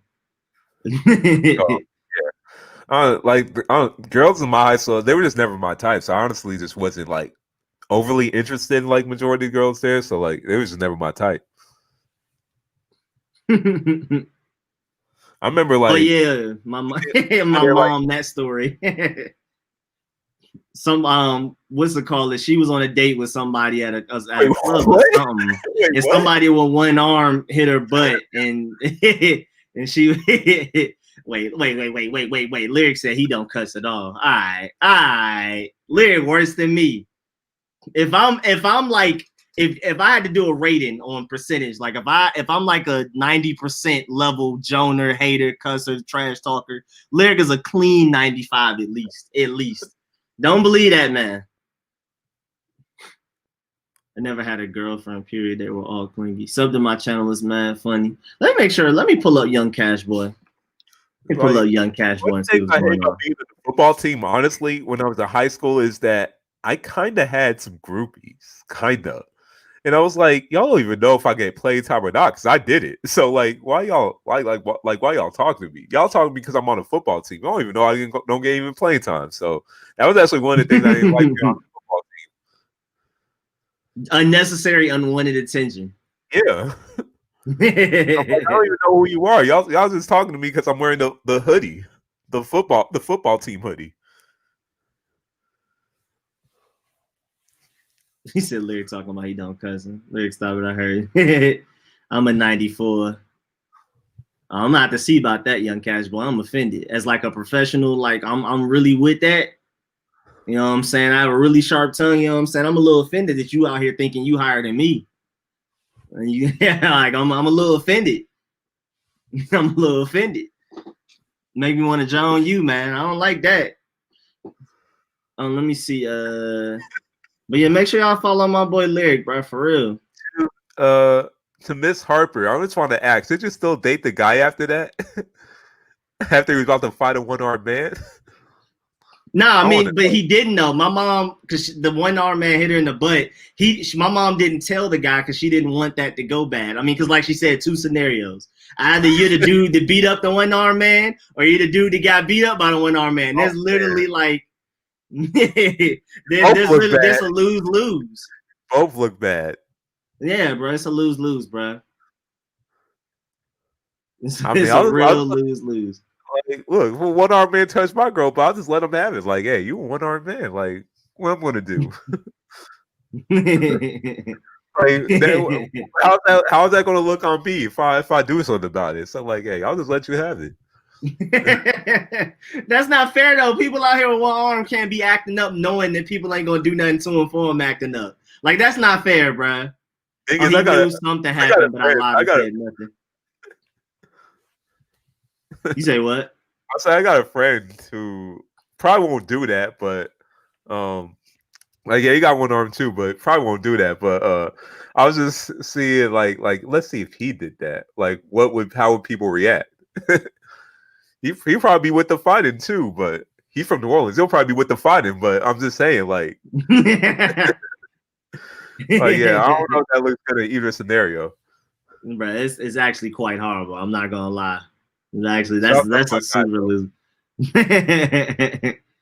But yeah, bro. Yeah, that's no. You get whooped by somebody with one arm, bro. It's gotta be you have a wrong stance. It's just no way you should be losing, bro. Your stance is wrong. Something's off, bro. I mean, they can be strong with that one arm. I mean, that's the arm they use. So I'm pretty sure that arm is stronger than the average person's arm. So when they swing at you with that arm, they probably can knock you out. Who knows? I mean, I guess like, still, bro. Like, you lose one of your senses, your other senses are stronger. Like, I mean, could be the same thing with the arm. Nah, man, one arm though. Like, look, that's the only arm they use. So you know how you constantly use your weak hand gets stronger? That's the only arm they use. Boy, can't be me. So look, if they duck and then they just hit you with that right, like, bruh, it could be lights out. That could be like a Mike Tyson right, like, for all we know. It can't be me, bro. I'm sorry, you can't. I can't. It can't.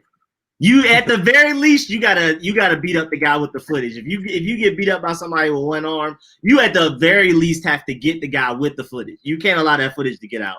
You got to get everybody who's recording and get them. You got to beat all them up and confiscate all their phones. You got to get everybody to have it. With Jordan Crawford, got confiscated. Jordan Crawford, man. You can't get caught slipping out here like that, man. You really can't. But yeah, man. Well, it is 10 p.m. So if you're ready to get up out of here, I am. This has been really funny though. It's been fun. It's been fun. What's good, Joanne? Rico, how tall are you? I'm guessing 6. I keep hearing 6 foot even. I don't know. I'm definitely not taller than 6 foot. I'm like 6 foot even, 5'11". Yeah. I'm somewhere around. I don't know. I'm 5'9", 5'10". You like 6 foot even. Okay. I keep hearing that. I don't know. I've never gotten an official measurement, so I really don't know. But that's what taller than me, so you have to be 6 foot even. I bet. But yeah, a lot of people thought I was little when I first started on YouTube. I don't know what it was. It was like the camera angle I had. People thought I was like 5'6" or something. I forgot. It was some random stream. I did something, and everybody was like, "Wait, Rico, you're not 5?" It was something crazy. It was funny. I didn't know people thought. I mean, it was like a year of me having my YouTube channel. At least people thought I was like 5'5". I forgot what happened. Yeah, I'm like a good 5'9", 5'10" in shoes. So, and you taller than me, so I already know like you at least 6 foot in shoes. But yeah, I'm ready to get up out of here if y'all need to. You know what I'm saying? My mom made a great dinner, so I'm excited to get some more because she keeps saying she keep going back for more, and I'm about to end up not having none. So I gotta go defend my territory. Yes. Now, yeah, there you go. I'm trying to save you some. Yep. And Lyric say he 5'6". I hate him. That man Lyric basically my height. Almost. Yeah, it's not my height. You're telling me talk about 5'6". Oh, it said Rico 5'6". Okay, Rico 5'6". Oh, I don't know why I calculated that as I hate Lyric. I would have a gun every spectator that fight down. No one left behind. If I get knocked out by a dude with one hand, bro, you can't let the evidence get out. Even if you lose that fight, you gotta make sure the evidence doesn't get out. That cannot get on World Star. You can't. Bro, that's going to end up on World Star. That's going to end up at World Star. Like, you don't even know how to got a World Star. It's just going to end up on there. It's like, wait, I thought confiscated footage, and then you see it viral on World Star. You never know. World Star's always watching. World Star's always watching. Oh, you gotta fight the people recording with more anger than the person you fighting, bro. You gotta make sure that footage don't get out. At the very least. Smokes, yeah, I don't know why I look tall. It's probably the camera angle, but yeah, like Rico's taller than me. I'm like average male height, 5'9", 5'10" for the ladies, but 5'9". I like that one. I ain't mad at it. I should say I'm 6 foot for the ladies, but try to be modest and just give myself the extra inch, you know. Wait, I don't like that sentence though. Seyi. I'm not feeling that. Wait, did I say something? Yeah, I don't like that sentence, Seyi. You be going, you know what I'm saying? You know what I meant. You know what I'm saying, Seyi? You said you was gonna ride somebody to the moon. I did not say that. No. You said you was gonna ride Haskins to the moon, and now you talking about I'm gonna need one more inch or something. I don't know what shit you got going on. You know what I meant. I don't know what shit. I don't know what shit you got going on. We in 2020 right now. We can't be shady or possibly. I always give myself the extra inch. we in 2020 now. Shay, you gotta control, bro. We can't be saying words like no homo anymore or whatever. Like we in 2020. You know what I meant. You know what I meant. You know what I meant. Shay, you said he was gonna ride Haskins to the moon. Now, you know what I meant. You know we are shaming. We are shaming right now. You know what I meant. We're in 2020. I thought we were better. He said he was gonna ride Haskins to the moon. We better than this now. No, you know what I meant. He's gonna ride Dwayne to the moon. Shay, bro, it's not it, bro. You got one extreme, bro. The extra height. Okay, extra height. What else do I supposed to say? Like, what's the other word I was supposed to say? Tell me. Shay is frisky on live stream. That's a frisky man. Tell me what else I'm supposed to say. Okay, I'll give myself the extra height. That doesn't even make sense. Like, what am I supposed to say? Tell me what I'm supposed to say. Well, HCTR 445 hit you with the New York. Hey, yo, that's what all the New Yorkers be saying. Hey, yo. Tell me what I'm supposed to say. Like, I'm 5'9", but I'm saying I'm 5'10". What? Tell me what I'm supposed to say. Tell me what I'm supposed to say. Hey, yo. Tell me how I'm supposed to word that. If you tell me I was supposed to word that, then I'll change that sentence. I'll change that sentence. Joan said he's 5'7", which is almost 5'11", which is one shortest on base. How did you round up that far? That's true. How did you round up that far? I'm 5'9", which is almost 6 foot, so I might as well just be 6 foot, you know? Bro, this backpack that's normally $400 went on sale at Nordstrom for $16. It was a glitch, and within the 30 seconds it took me to try to go get it, it's already sold out, bro. I'm sick. Man. It just happened right before I started laughing. I'm sick, bro. That book bag just went on sale. I was definitely about to buy that book bag for $16 and sell it for $300. But yeah, it sold out, bro. That thing took less than 30 seconds. Less than. You gotta be on it in this group, bro. I'm not saying pause because we are in a liberal society. We gotta think with different thoughts. You know what I meant. So I am not saying pause because you know exactly what I meant. But you riding Dwayne to the moon? No. You know exactly what I meant. You know exactly what I meant, and I did not mean what y'all know. I'm gonna say what y'all think. See, y'all know I don't even mean it that way. Y'all know I didn't even mean it that way. So, like, look, it's a problem with yourselves, not with me. You gotta get that out your mind. Be progressive in life. Open society now. We don't need me saying pause, no homo, because we know what I meant. You know what I meant. But Shay just a little bit different in these live streams, man.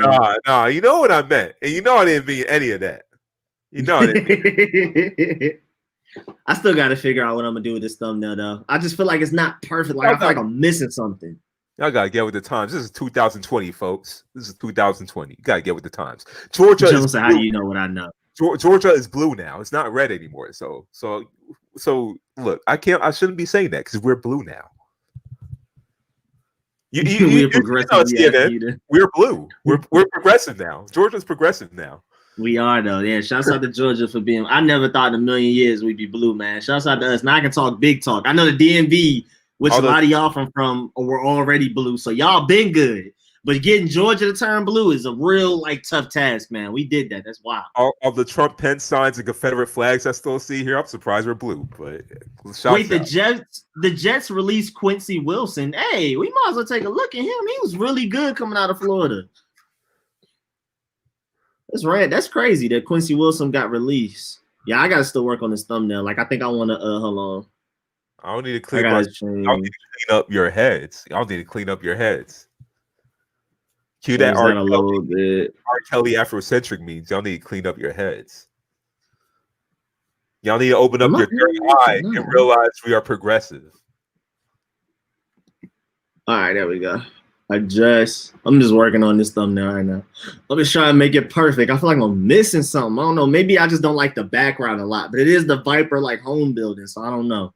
We'll see. I'm gonna keep working on it. It's gonna keep evolving. Right now, this is my live stream when I gotta come out with more for when I do jump shot creative, the best jump shot, best green windows, all of that type of stuff.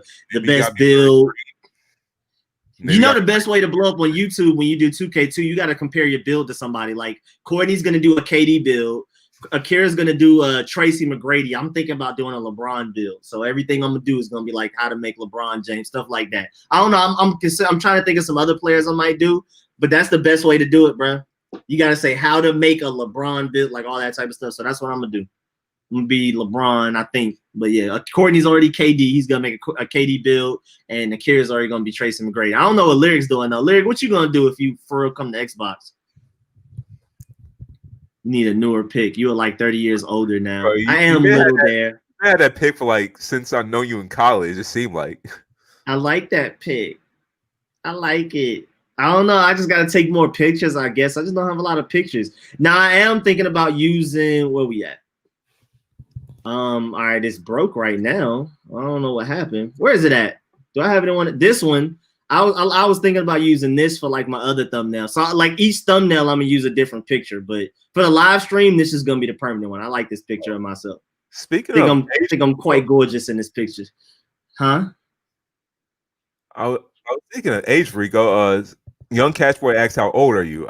I was seeing if speaking of that, our birthdays are coming up soon. So I was seeing yours comes up before me. Yeah, a week before. That's a good point. Do our live streams come up on our birthdays? It doesn't. Our birthday on. We got same day of the week because literally a week apart. Oh, so we are. We are 7 days. I forgot. Our birthdays are on Monday. So I'm the 23rd. Oh, okay, cool. I'm the 23rd. You're the 30th. I'm getting too old. I'm turning 28. Oh my goodness. Yeah, I'm about to be 26. I'm 25 currently. Hey, y'all, load us up. We need to make money. Y'all, we need to make money, man. We're too old to be not famous by now. We too old. Not to be on. Yeah, I'm working on it. Oh my goodness. This is Canva. I'm just on Canva. Now I'm pretty good at it because I've been doing Canva for a long time. That's what I do on my street score stuff. All of my YouTube videos, I do my thumbnails on Canva. I just have different formats. I create more. Now they give you sample formats, but I'm the type I just don't want my thing to look like anybody else's. So I create my own format and then I go for there. Like y'all see how my Sunday live streams look different from my thumbnails, and depending on if I do a film session, it looks different. So I set up multiple formats before I even come up with the idea. I'm just that type of person. So I'm saying right now, this is my live stream format, but when I do other stuff, I'm gonna have to have another format for those videos. So you just get Canva is free, and you can just come up with your own formats and make your thumbnails. I've been doing this for a long time. So Kai Jones, wait, Chris Jones is your real cousin for real? Are you playing, or is that for real? He said that before. I hate Kai Jones. Kai Jones keep rounding up. 14, which is a year away from 15, which is half of 30. Hey, So I'm hey, turning 25. Oh, hey, my boy Smoke. Joseph turning 25. Okay, he right there with us. Hey, Smokes. I always had older friends for the most part. I'm the youngest in my family, so it's just so weird for me becoming just approaching 30. That's why I just like, man, I'm getting too old.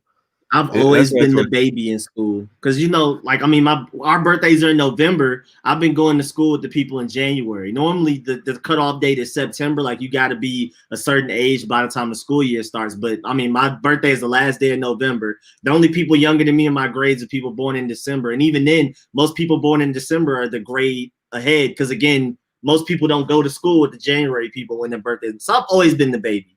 I've always super been the baby. Then I did that accelerated master's program at St. John's. So I was in classes with people like 10 years older than me. I've always been the baby. It's weird not being the baby. I'm still like adjusting to being in a party chat and I'm the oldest one. It's so I'm, weird. I'm usually, yeah, I'm usually like the youngest in my circles, or at least from my friend circles. Through family events, I'm usually the youngest. So I'm just so I used to was till being. Lyric and Z. Yeah, and honestly, like to you and your group of friends came along. I was usually used to being the youngest, but then I became one of the older people next to Harvey and Tyreek, which I Man, it think Tyreek. sucks. It's not fun. It's not fun. I'm used to being the Yeah, baby too my I'm whole life. It's not fun. I've always been younger than everybody in all of my classes, middle school, high school, college. So I don't like it. I don't like being the older one in anything, in any situation. It's me not too. Me fun. too. I don't like being the old one too. Not 'Cause fun. I'm usually used to being the youngest. I'm usually used to being the young upstart kid or person that has the future ahead of them. And now it's like the opposite, where it's just like, man, I'm 28, and like, where am I at right now?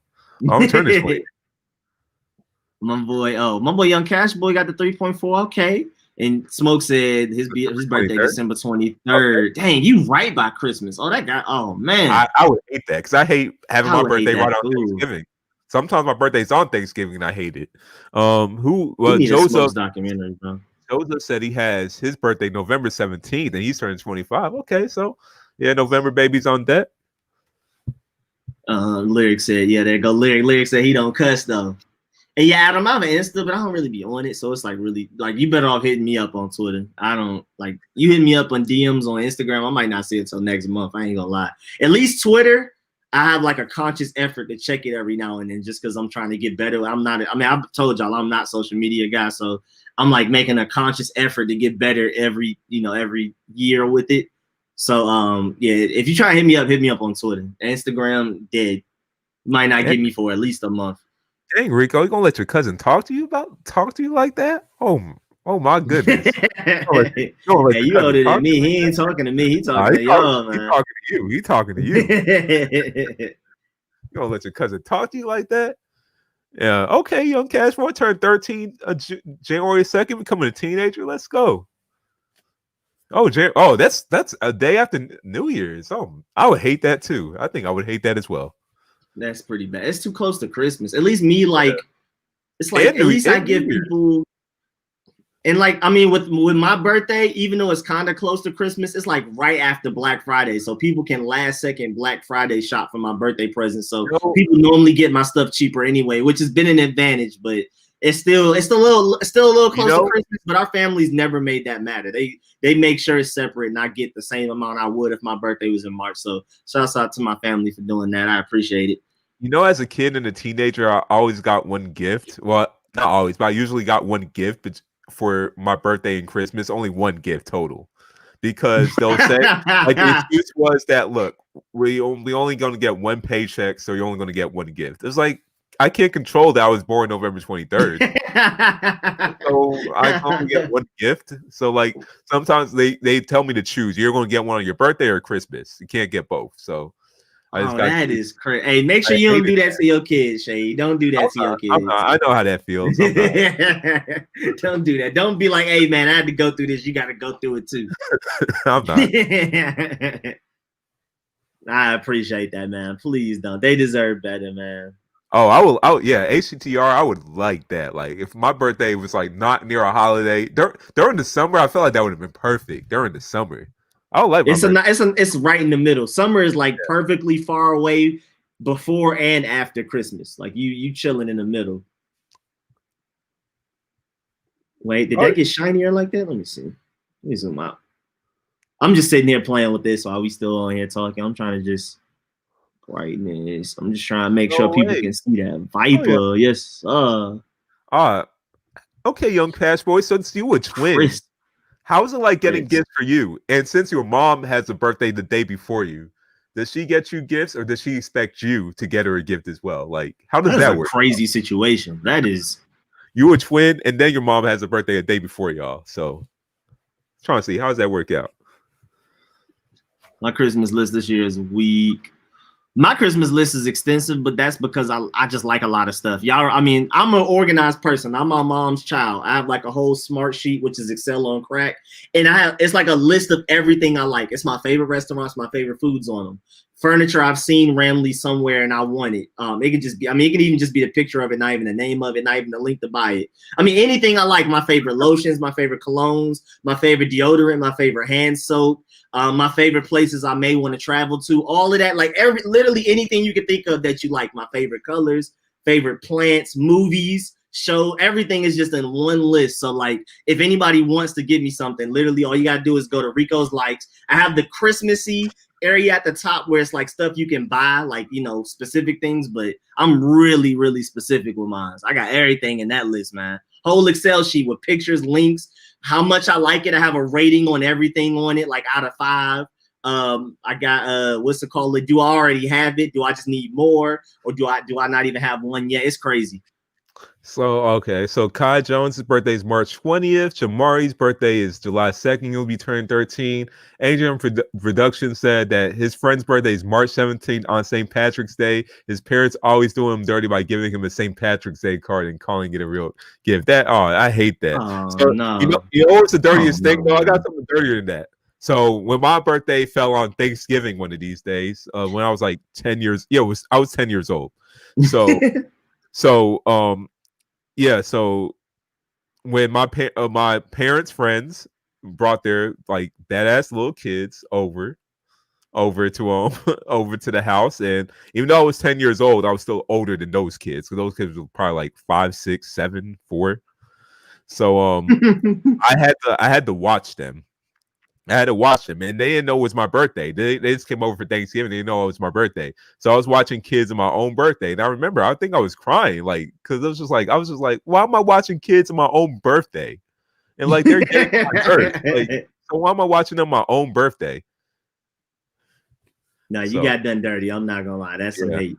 Then what else? What else I've seen here? For the comments, trying to scroll up. But yeah. Mm-hmm. Oh yeah, young Cash Boy said she think I'm rich, expects me to give her a gift. Said I'm 12. Yeah, I wish that. Oh yeah, Smokes. I already know. Like everybody be broke on my birthday too, trying to say only got money for one gift. But like, yeah, it would probably be the same thing for you since yours December 23rd. Y'all deserve better, bro. Because them people in March, at least, like, they get tax money. Again, even though I'm close to Christmas, I'm like right after Black Friday. So I usually get lucky with that because people can just buy my gift right, you know, for cheap. Imagine not being older than Google. Wait, am I older? I think I'm older than Google. Am I? How old is Google? The AOL sound my whole life. The AOL sound was crazy. I remember dial-up internet. I remember that. They Imagine finding a YouTube video older than you. That's crazy. I could only my parents would. I remember when I was a kid, my parents told me I can't use the internet until I'm 10 years old. So when I turned 10, I was so happy to finally use the internet. I know kids these days don't have that. Like my nephew who's 4 is already using the internet. Oh yeah, iPads and all that, iPhones and everything. They chilling. They know how to use it just as well as we do. Say, nah, you're just spoiled. Yeah, I definitely am. I can super admit I'm spoiled. My family is crazy. When you collab with Pedro, Juan, Gotti, and Ed, I've already collabed with all of them. I've collabed with Pedro and Ed. I have collabed with. I've collabed with all of them, but it just hasn't been all 4 of us at the same time. I've collabed with Ed with other people. And it's been just me and Ed once. I collabed with Pedro. What was that? Wednesday? No, that was yesterday. Yesterday I was with Pedro. It was me, Pedro, my sports zone, and on the warpath. And then Juan Gotti, it was me, him. It was a lot of us on the warpath, Protect Sports, DMV Sports Zone, DMV Sports 3. I think it was all of us. All of us. Yeah, I've collabed with all of them, but it's never just been like the same time on my stream or something. Rico, you have a question. Is the brain really the most important organ, or does it want us to think that? I hate him. That sounds so stupid. He can answer that. I don't know.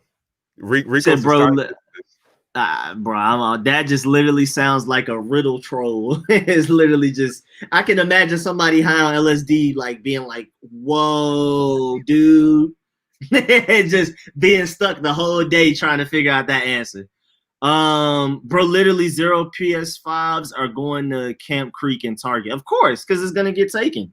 They just gonna run up 30 deep and break into that Camp Creek and take all of them. Why would they bring PS5s over here? Camp Creek is one of the worst places to bring a PS5. You gonna collab with Skins Fan? You talking about Skins Fan for life, right? Or all day? Light skin from Virginia. I've already collabed with him. But that was a long time ago. That was like a year ago. It was a lot of us. Y'all had the panel on Skins Fans page with Louis T too. I haven't been on a live stream with Louis T yet. That's the only person I haven't been on a live stream with. But everybody else I've live streamed with, like it hasn't been just like probably us two, but it's been like a collection of us at the same time on somebody else's channel. All I get is a song and kisses, not even a card like, bro, I'm a human. Oh man, that's crazy. Wait, what?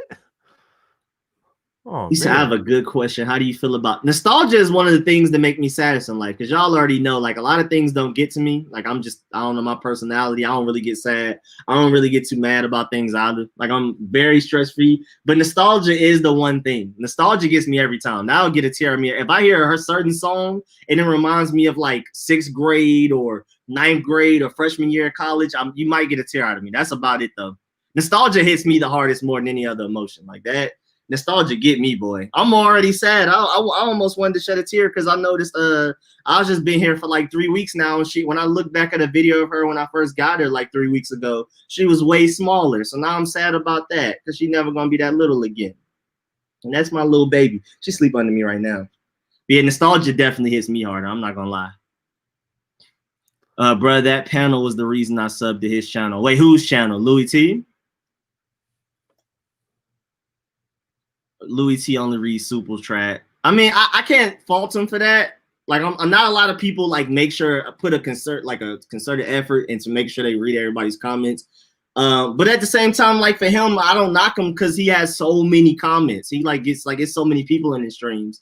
You know what I'm saying? And it's just, I guess he's just gotten to the point where it's like I might as well not even try to pick favorites out of the non-super chats. I might as well just read super chats. You know what I'm saying? Kai Jones, pause. I just seen Jones. Yeah, he coming up with the troll riddles. That's so stupid. I hate Jones. Rico, when I get big, you trying to do a collab? Of course, man. That's easy, bro. Y'all automatically get collabs, bro. Especially the Friday night people. Y'all like the super exclusive people. Hey, so no one do a collab with me just because I'm not the Washington fan. Yeah, y'all collab with my boy Seyi. Okay. He said no skin. Oh, you found Skins Fan through the panel. Oh, okay. Yeah, Skins Fan is a real cool dude, man. I rock with Skins Fan heavy. I follow him on Instagram. Skins Fan, my dog. Let me see. I'm still just trying to figure out how I can make this better. Like, I feel like this is blurry. Like, why is this blurry, yeah? Is it blurry? Am I tripping? It's just blurry because it's small. Why? Why is it blurry because it's small? I didn't even know that was a picture of you. Yeah, man, that's so annoying. Hold on. Let me zoom in. Nah, I don't need to change football teams. You need to change football teams. I'm part of a champion. I don't know about y'all, but I'm part of a champion. I don't care what the record is this season. I'm still part of a champion. It's blurry because it's just I'm zoomed out. Like when let me see if I think that picture should be your big picture, and that one should be your little picture. You know, because you got like that Superman thing going on. So I think that should be your big picture. The other one that you always have should be a little picture. Bet. Let me try it We then. know that's like your icon, anyways. That picture is like your icon, so that should be a little picture. The other one should be a big picture. All right, bet. Let me try it then. Let me try it then. Hold on. Patch boy, appreciate you, young patch boy. All right, let me move you. Then I gotta get rid of all these behind them now, though, and I gotta do the same thing with this one. Oh man. Lyric said that picture trash. Which picture? That picture. You talking about this big one of me ripping my shirt off? Yeah, Lyric said that picture trash. He said not keep it how it is now. All right, that's why I made a separate one. I was about to I still got this one right here. And I just wanted to see what it would look like. It seemed like this one would draw maybe more attention, but I just like the way I look. Like I think I'm just the most gorgeous thing doing it. I feel like I look better than most people's women. In this picture, I just love this picture of myself. I look at that picture like I love me. But I don't know. This seemed like I could probably use this one on another one. That's what I might do. Like when I'm doing like something else, like maybe best jump shot, just like how I have me down here with the jump shot thing and the splash. I could do like best green window jump shot when I do my videos, and it'd be this one. I don't know. I need to get a picture of me playing basketball. I might just have to go stage it and do it myself. I don't know. But right now, I'm definitely. You don't got one of the pictures. You don't got like one of those action shots like 2K. You don't got one of those like from the pickup games you play in Cliftondale. I don't know. I might have to probably just fake one. I might have to just go outside and pretend to shoot something and then catch it. Because that would be crazy now. Like those action shots in the 2K rosters that you see. You gotta do that. You know what I'm talking about? Like when they have those action shots where you go like hover over a player and then you see the action shot that they got. Oh yeah. You need to do that. I do need. Okay, like, I'm gonna have to do that. Mid-play or something. Lyric said the faces would draw real attention to homo. Yeah, that is true. My mom said I'm crazy. Oh, y'all don't know. I have probably the biggest ego you'll ever meet in a human being, bro. I think I'm higher than everybody. Like it's just who I am, man. I can't help it. It's not even like I think about it and do it on purpose. I think I'm just the most beautiful thing walking. Rico, if I'm good, would you run with me? Yeah, I got you, Rich. I ain't about to do you like that. So Adam, I do got YouTube, but I actually really haven't like used it like a year. I just did it to talk about basketball stuff, but yeah, I know I need to get into it. I just have fun with this podcast, but I don't actually be like active like as a content creator on YouTube. But I do podcasts, but just on it's Spotify, the best place to do it. It's easier to get discovered on here than like SoundCloud and Spotify and stuff like that. And Apple. You know what? I think I want to do it. It's fun. It's just that like I just gotta see what to talk about. And honestly, Rico, I think you're better at me in carrying like a single person show. I feel like I'm just better like doing the 2-person thing or something. But I don't know. I just got to see what to talk about. It's most likely going to be basketball because what you are with football, I am with basketball. So I'm writing an article of top 25 players 25 and younger, and I'm ranking them in order. I already tell you I got number 1 is Giannis. Number 2 is most likely Luka. I'm going to do it like it's based on mostly potential and how good they are right now, second, but potential number 1.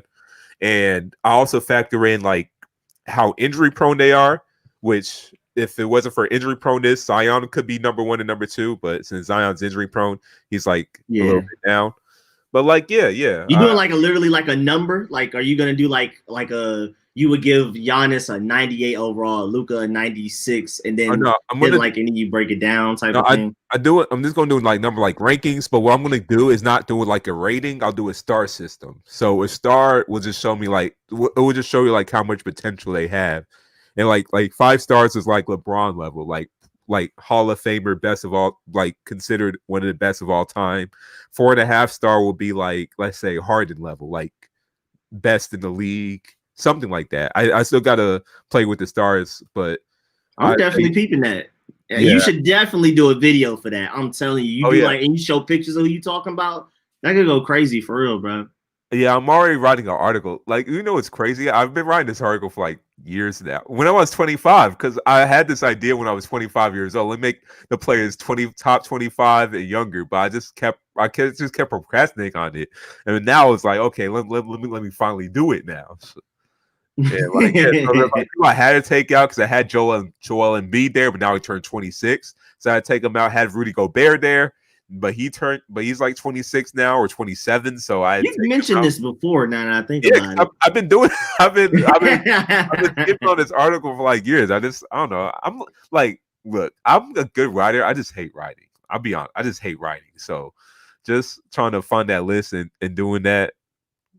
I just gotta bring myself to do it. But I know that article will hit once I do it. So like, yeah, I already got Luca. So it's like Anthony Davis was number 2. He was number 2 to Giannis. I think it was number 1. I think I had him number 1, but then he turned 26. So Giannis was number 1. Luca's number 2. I think Zion. I'm doing it off the top of my head. Zion's number 3. Ben Simmons is probably number 4. Tatum's probably number 5. Then Jokic is somewhere in the top 10. Yeah, that's gonna be super controversial. That will pull in so many views, man. I'm telling you. And why I had Ben Simmons is so high, it's not because of like where he is right now, is where I think he will be, and it will be in the right system when he's not being used as a point guard. To me, like, because Smokes, I hate writing because I'm a talker. Like, I like talking. I feel like writing for me is just time consuming. I'm kind of scattered brain, so just focusing on one thing and typing, it's just hard for me to do, even though I'm a good writer and I write, especially about basketball. It's just that, and I actually like writing about basketball, but it's just like me writing like essays and all that. I just hated doing it because I'm just not a focused person. So just like looking at a computer screen and then just trying to like write and type, it's just that, yeah, I just hated doing it. I'm always easily distracted. Talking, like doing this is fine to me. Like I love doing this, but writing, it's way easier than writing too. Yeah, I've thought about starting a website. Like literally every video I put on StreetScores, it's like I used to write out my videos. Like I used to write them out, then record them, and it was like I might as well turn this into a website. But bro, I just really don't.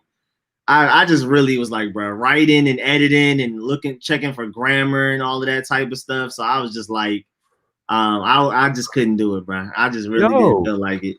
Smokes, you all right? There is a voice to text app. I never really think about that. There is a voice to text. Oh, that is true. That should make it so much easier. And someone said Donovan Mitchell. Oh yeah, he's on that list, but he's not over. He's not like, I'm doing this over how I feel like how they're playing right now will lead to their career projection.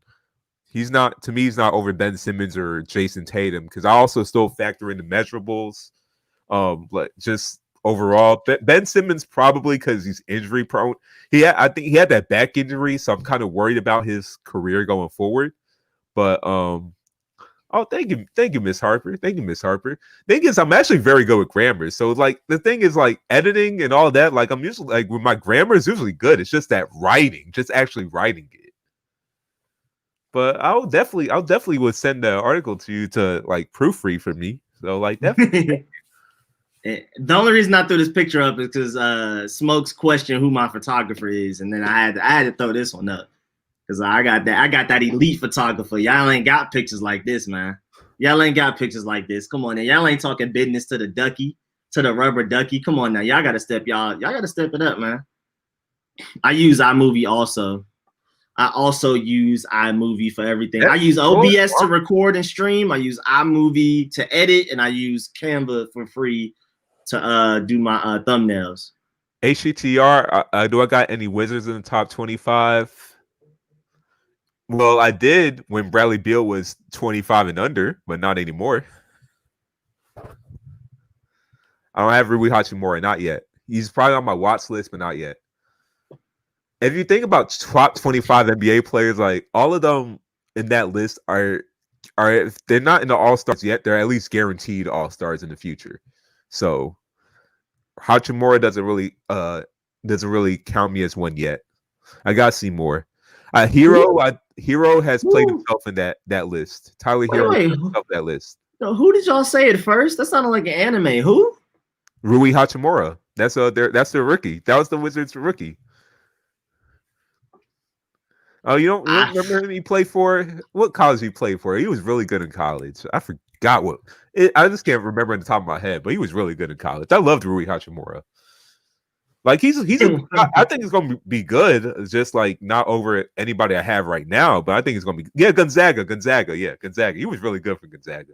A lot of people saying I'm gonna get flagged. I'm just talking business to a duck, bro. You gotta talk business in the bubble bath, bro. That you gotta be comfortable when you talk business, bro. Otherwise, you'll make rash decisions, bro. You gotta be comfortable. You gotta talk business over the bubble bath, bro. I'm telling y'all. Oh, De'Aaron Fox definitely is in that list. De'Aaron Fox, I already wrote something about him in that list. He's definitely in that list. De'Aaron Fox is super underrated.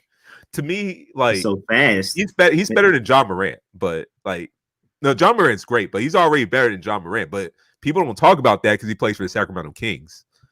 I just wish that they need to give him some help, or else they need to trade him because I don't want his career to go. He deserves better. Yeah, he does. That team is horrible outside of him. Bagley is not a bust, but it's just that drafting a player.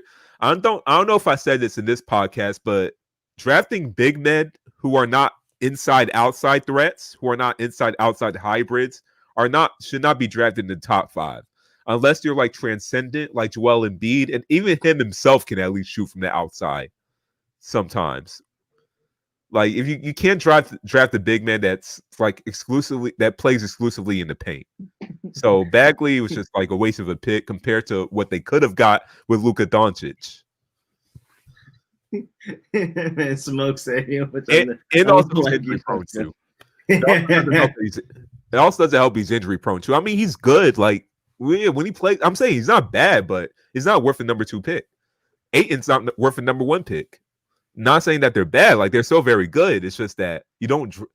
They're like big men are like running backs in the NBA now. Unless running backs can give you receiving threat out the backfield, like a la Christian McCaffrey. Unless big men can be a consistent outside threat, like a Karl-Anthony Towns, Anthony Davis, or Nikola Jokic, or give you elite passing like Nikola Jokic, they're not worth getting drafted in the top 10. I'm saying the same thing with James Wiseman as well. I think James Wiseman. Well, this is a kind of a weak draft in terms of like the top players. So he should be drafted in the top 10. But if I'm the Warriors, I do not want to draft them. That's my second pick. I would try to trade that pick instead. Oh, Marley's so little in this picture. Oh, Marley is not little. Marley not little no more. You know what? Another person. Oh, I remember Marley. But I'm gonna be super sad when my kids get older. I can already tell. I'm already sick that Aja is bigger in the 3 weeks I had her. I know when I see my kids go from baby to walking, I'm gonna be a little sick. I'm not gonna lie. I know. Same thing. My niece is 10 right now. I remember when she was a newborn or a baby, when she used to cry all the time. This feels so long ago. Now I'm giving her directions and telling her to watch her little siblings, or she'll telling me like things like. If I'm in their house, she'll like show me things or take things out to me, show me around to get something. I'm like, man, I remember you were a little baby. Now you're giving me directions and all that.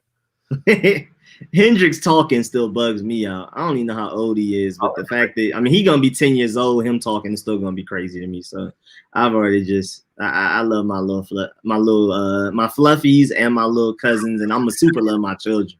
We looking at Rico and the Campbell. I don't think nobody listening to Seyi. But I'm just trying to find random other pictures. Where is little Rico? Hey, speaking I don't have. I do feel like I need to do this channel. I do love talking about this. I'm telling you, bro, please do. I was supposed to be there in that picture with you. Pause. I was supposed to be there in that picture because I was supposed to be your roommate for study abroad. Yeah, you were supposed to come with me, man. We would have had the crazy photo shoot. I didn't have the funds. I did not. Wait, who took that picture for you, anyways? I did. Now, I'm not telling y'all the duck situation. I'm not telling you if it was me, if it was somebody else, and if it is somebody else, who it is or whatever. Y'all never gonna know about the duck.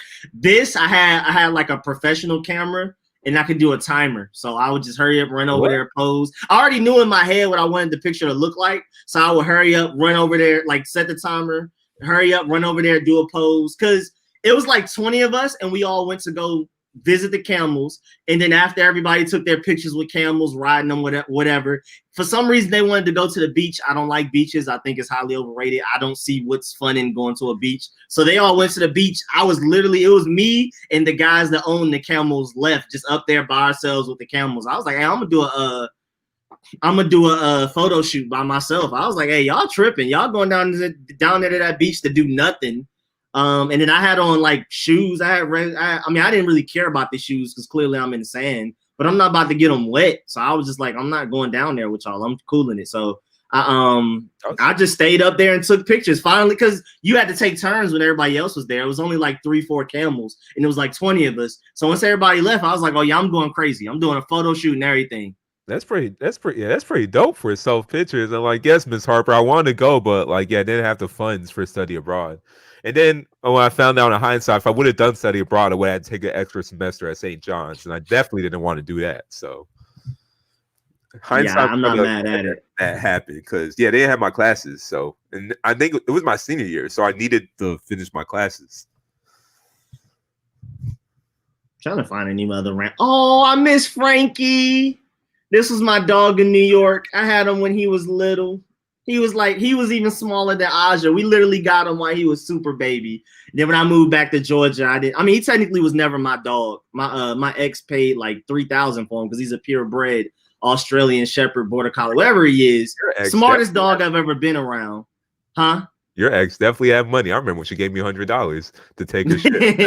I was like, hey, I would have took your shift anyways if you didn't pay me, because I wanted to get the paycheck. So, but hey, I'll take the 100. Frankie, I need to visit him at some point in real life. I think he's in Texas right now, but they got him right before the semester ended, right before spring semester. So I was there with them for like 2-3 weeks when he was like this little, and again, everybody else had work. They were always out the house and training them and stuff, and I was the one that took him out to pee. I'm the one that trained him, so he was super attached to me. I went to Georgia for the summer, came back, he was this big, huge, like way bigger than Brody.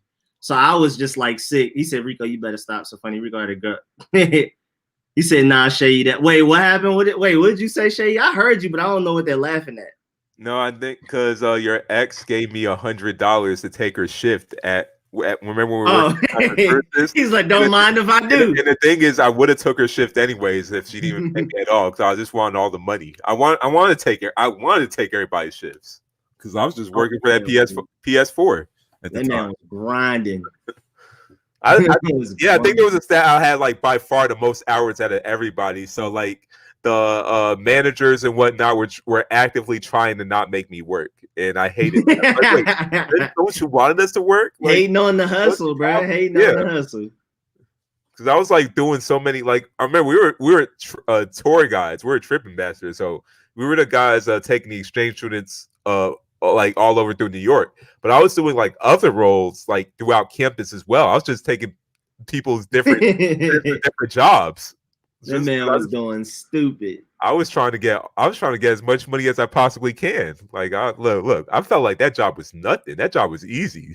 It was fun. It was easy. They were tripping for not wanting to do it. They were for them to be complaining about taking them kids on through the trains. It wasn't that bad, bro. And then the nicer you were to them, the better your day would be, because they would rock with you. Like the kids always rock with me. They had fun with me. They never wanted to be away from me. They thought I was funny, so they never like veered off. But when the other people that were stressing the kids out, of course they trying to, trying to separate and rebel against them. So we know one. I'm not even gonna say any names, but we already know one. One already comes up to my head. Oh yeah, your homegirl. I already know the rich Haitian. I already know who you talking about. Rich Haitian. And somebody said he said me without my dreads hit different. I didn't even think about that. I guess people haven't seen me without locks. I've had locks since I created my YouTube channel. Little Rico, I've been doing this for forever, y'all. I've been doing this for forever. Oh yeah, we talked about King Von earlier. Y'all, RIP my man. So that's a high school graduation hat. Yeah, RIP my boy King Von. We had a whole discussion earlier for like 20 minutes about Atlanta's not sweet. Stop coming over here thinking it's just a regular degular city. They set y'all up for failure with that Redskins jersey back then. They could have had you in Patriots gear. You could have been a hate you. That was back when we were winning Super Bowls too. I was born right after we were winning Super Bowls, so that was actually a good time. Man, that's like becoming I would say that's like becoming a Seahawks fan almost, like right now if you were just born type of thing. Back then, those were the days. They should have saw the future of like, nope, let's not dress this little boy up in Redskins gear. Let's put up some Patriots gear because they're going to get some legendary quarterback in the future that'll make them win 6 championships. I hate you. But what's crazy about kid pictures of me is that my memory is so bad and so foggy that I never remember being this kid. So to me, this is like another person when I'm looking at these pictures. Like it doesn't feel like, I don't feel like that's me. Like I feel like that's just some random kid. I don't know. I can never get attached to these pictures because I just don't remember being that in first person at all. I don't remember what I ate last week. I have like one of the worst memories you'll ever know. That's why I'm terrible with stats in football. I'm terrible. You've seen 600 Breezies in Baton Rouge. Oh, that's crazy. He's not playing.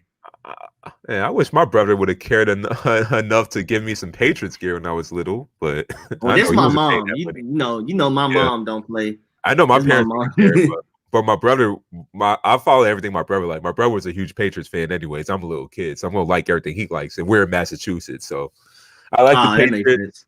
And he liked the Raptors because Marcus Camby was on the Raptors, and Marcus Camby went to UMass, so I was a Raptors fan too, and I was a Raptors fan because of that.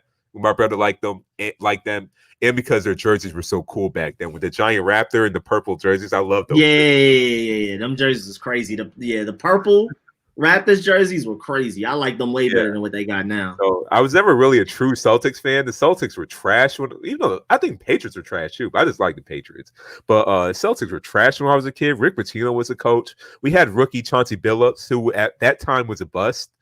We had Ron Mercer. We had Dana Barros. I remember Antoine Walker, who was a chucker. I didn't really care for the Celtics, so I was just a Raptors fan and a Patriots fan. Patriots, we had Bledsoe, we had Terry Glenn, Curtis Martin. I remember those days. I don't remember being that kid. Like I don't.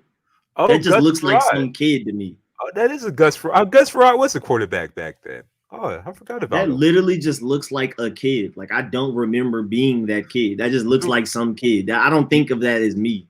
Do you know you had a Gus Frerotte jersey, Rico? Smokes. Yeah, we went over this one time in one of my streams. Somebody explained it. I forgot about Gus Frerotte.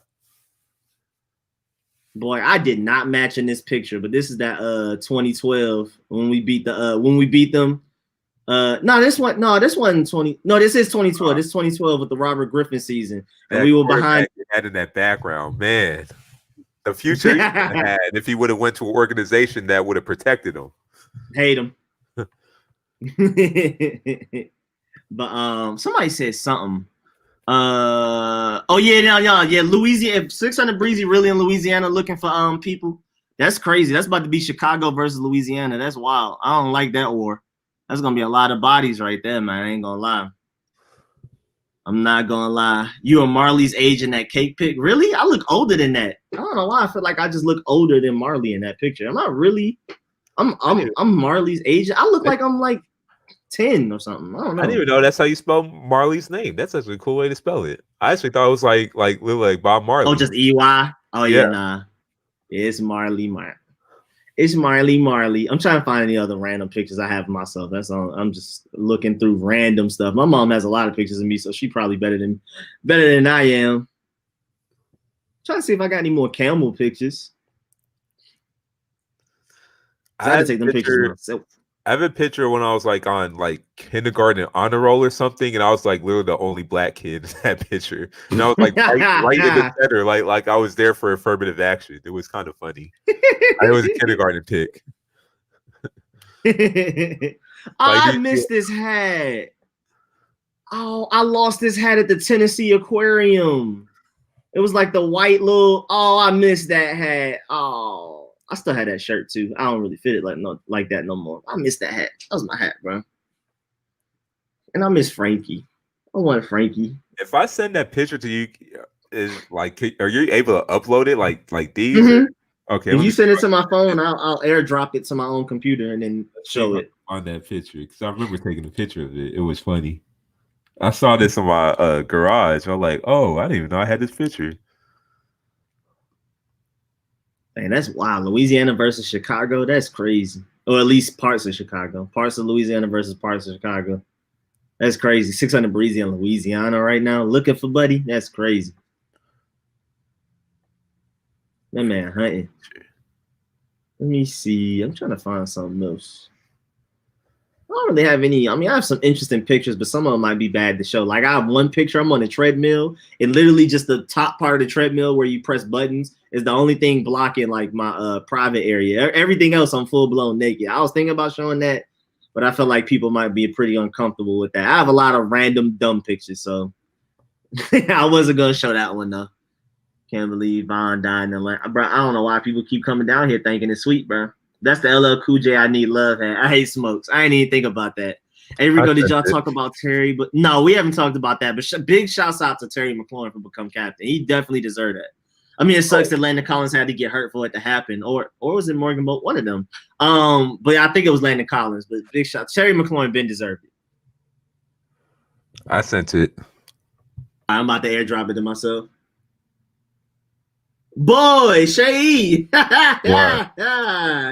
Bro, I don't even know where you are in this. Just find the one black kid. That's me. That's literally find the one black kid. There's no melanin in this picture. Find the one black kid, and that's me. You know, I was like a chubby kid. There's no melanin in this picture, bro. I'm about to put it the hell on. Airdropping it to my computer. All right, airdrop. All right, where we at? Home up. Frida home up. Smoke said no, thank you. Nah, but that's an exclusive Rico picture right there, bro. Yeah, I can airdrop pictures because I have a Apple phone, Apple computer. So I mean, I have a PC too. I stream off the PC and record my videos, but my Mac is still my favorite device. I don't even care about my phone like that. Yeah, bro. Play spot the Seyi, bro. Is that you in the middle? I guess. Yep. Bro, there's no where is this? Fall River, Massachusetts. So like, but like, what high school? I mean, what elementary school? Like, what's the name of it? It was kindergarten. I don't even know. I don't even know the name. I never even knew the name of the high school. But so there's an Asian kid over here. I think he's Asian. Yeah, Massachusetts, they have a lot of Asians. So in that area, it was a small town right by Providence, Rhode Island, on the tip of Massachusetts. So in my where I was a kid, there was only 2 black families, and the other one were my cousins. The other black family were my cousins. Well, not blood cousins, but like family friends that my parents knew each other since Nigeria and all that. So like literally the only 2 black families who both like lived, we both know each other. We both like, I guess, like family friends. There was no other black families. So yeah, that is wild. My pictures, like my middle school and high school pictures would basically be like this, but it'll just be the complete opposite. There might be one non-black kid in the picture. That's how Westlake and Sandtown Middle School were. So you're from this part of Massachusetts? Yeah. You know what's crazy? I went from this in kindergarten to going to schools of mostly black people as I got old. As I went to Georgia. So I mean, I could have lived. See, like right by Rhode Island, right by Providence, Rhode Island, literally on the tip of Massachusetts, and it's also where the tight end that shall not be named, also went to court to. I don't know why are we mentioning this guy for so many times during the show, but it's so hard to keep track of where states are here. I struggle. I know Connecticut's right directly above New York. I know Massachusetts is like over here to the right because of Boston. But like when you get to New Hampshire and Vermont, and I mean Maine is obviously the furthest one. I guess I just got to remember Rhode Island is the smallest one. If I remember Rhode Island is the smallest one, I can keep track of that. It's just like I'm wondering, like, what is there to do in Vermont and Maine? Like, why they have so much land? Like, what? Bison. I guess so. Water buffalo. I think they said they have more black bears than black people in Maine. I remember seeing that somewhere. They have more black bears than black people. I believe it. It's crazy too, because in elementary school, I went to a perfect mix to when I moved to Atlanta, 99.99% black, not having a non-black friend until I went to college. And that's the reason I went to New York, because I wanted to go to diversity. So I could that's how that went for me. Smoke said this is why you stand by the flag. I could have really just, if my family never moved, I could have just grown up like with this environment. I'm kind of glad I did it. It's not kind of, I'm very glad I did it. Yeah, man. I love more diversity.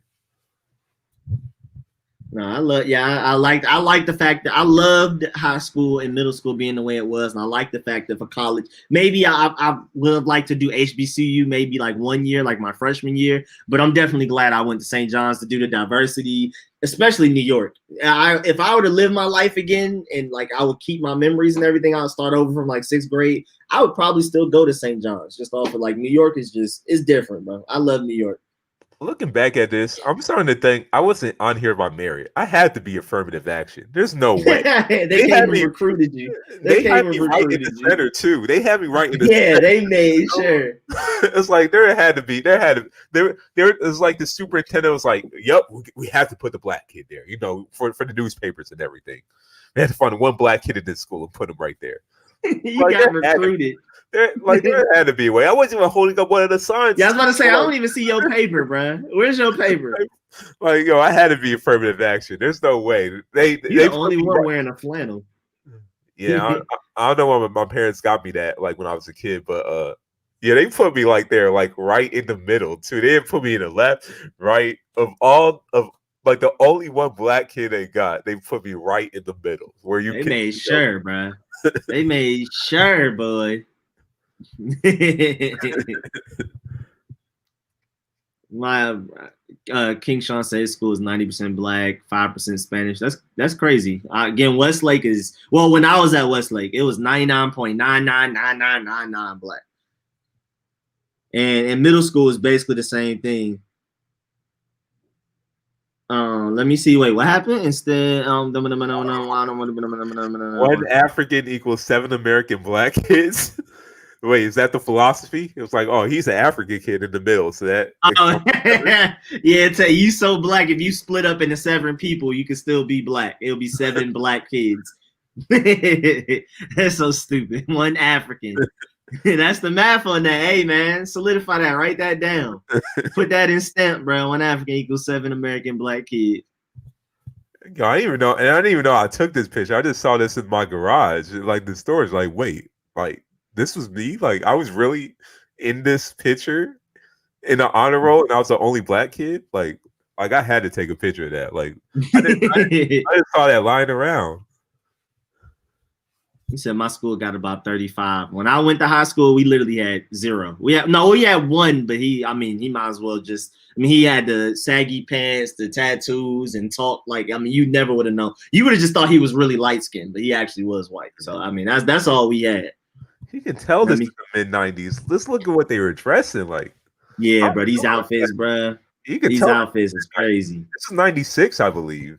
This outfits is 97. Yeah, it's just 97. These outfits are wild. 1997, definitely. That's so 1997. Just looking at that. Oh, yeah, I've been watching the game. I've had it to the side. Derrick King is throwing dots. And it is after 11. We do gotta go. It's been over an hour. It's been over an hour and 8 minutes. Oh, I didn't even see my mom today. Oh my goodness. My mom come to work like after 8. So like I didn't even see my mom today. Oh man. probably asleep right now.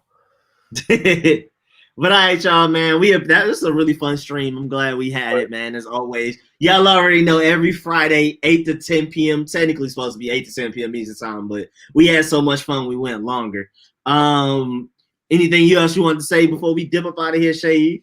You already know Seyi, the fantasy guru. Just get any fantasy needs you want. I could give you your advice. You know what I'm saying? Mm-hmm. Beat Rico. I got you the picture too. Let's pull up the picture to go. I got him. I beat him 98 to 93. So you already know. Stepped over him. Sports, man. Hey, sports is not fun. Fantasy football is not fun, bro. Someone please beat Seyi in fantasy, bro. Somebody please, bro. He only has 1 loss right now. Me and Smokes got cheated, so we'll see. Nah, y'all lost fair and square. And King Sean definitely remind me on the wrench because I can't do it from StreamYard. I gotta do it through YouTube. And but yeah, man, appreciate y'all pulling up. Y'all already know, man. Every Friday, 8 to 10 p.m. And we'll catch y'all next time. I will humbly beat you, Seyi. I got a good karma on me, bro. We gonna get at him, bro. Do you see your roster? We gonna get Seyi, bro. We gonna get it done. Past my opponents, but I'm looking past you, Cho. So we're gonna get him, y'all. Don't worry about it. Don't worry about it. We gonna get him, y'all. Somebody gonna get him. Don't joke like that. Come on now. Guru. I am the fantasy guru. All right, y'all. I appreciate y'all. Stop giving that, stop getting Seyi's head even bigger than it is, man. Just leave him alone. The more trash y'all talk, the happier he get. Let's just go ahead and get up out of here and dip out. We'll catch y'all again, as always, every Friday, 8 to 10 p.m. We'll catch y'all next week, man. Oh, dang, 2K gonna be out by then too. So y'all about to be promoting my gaming channel.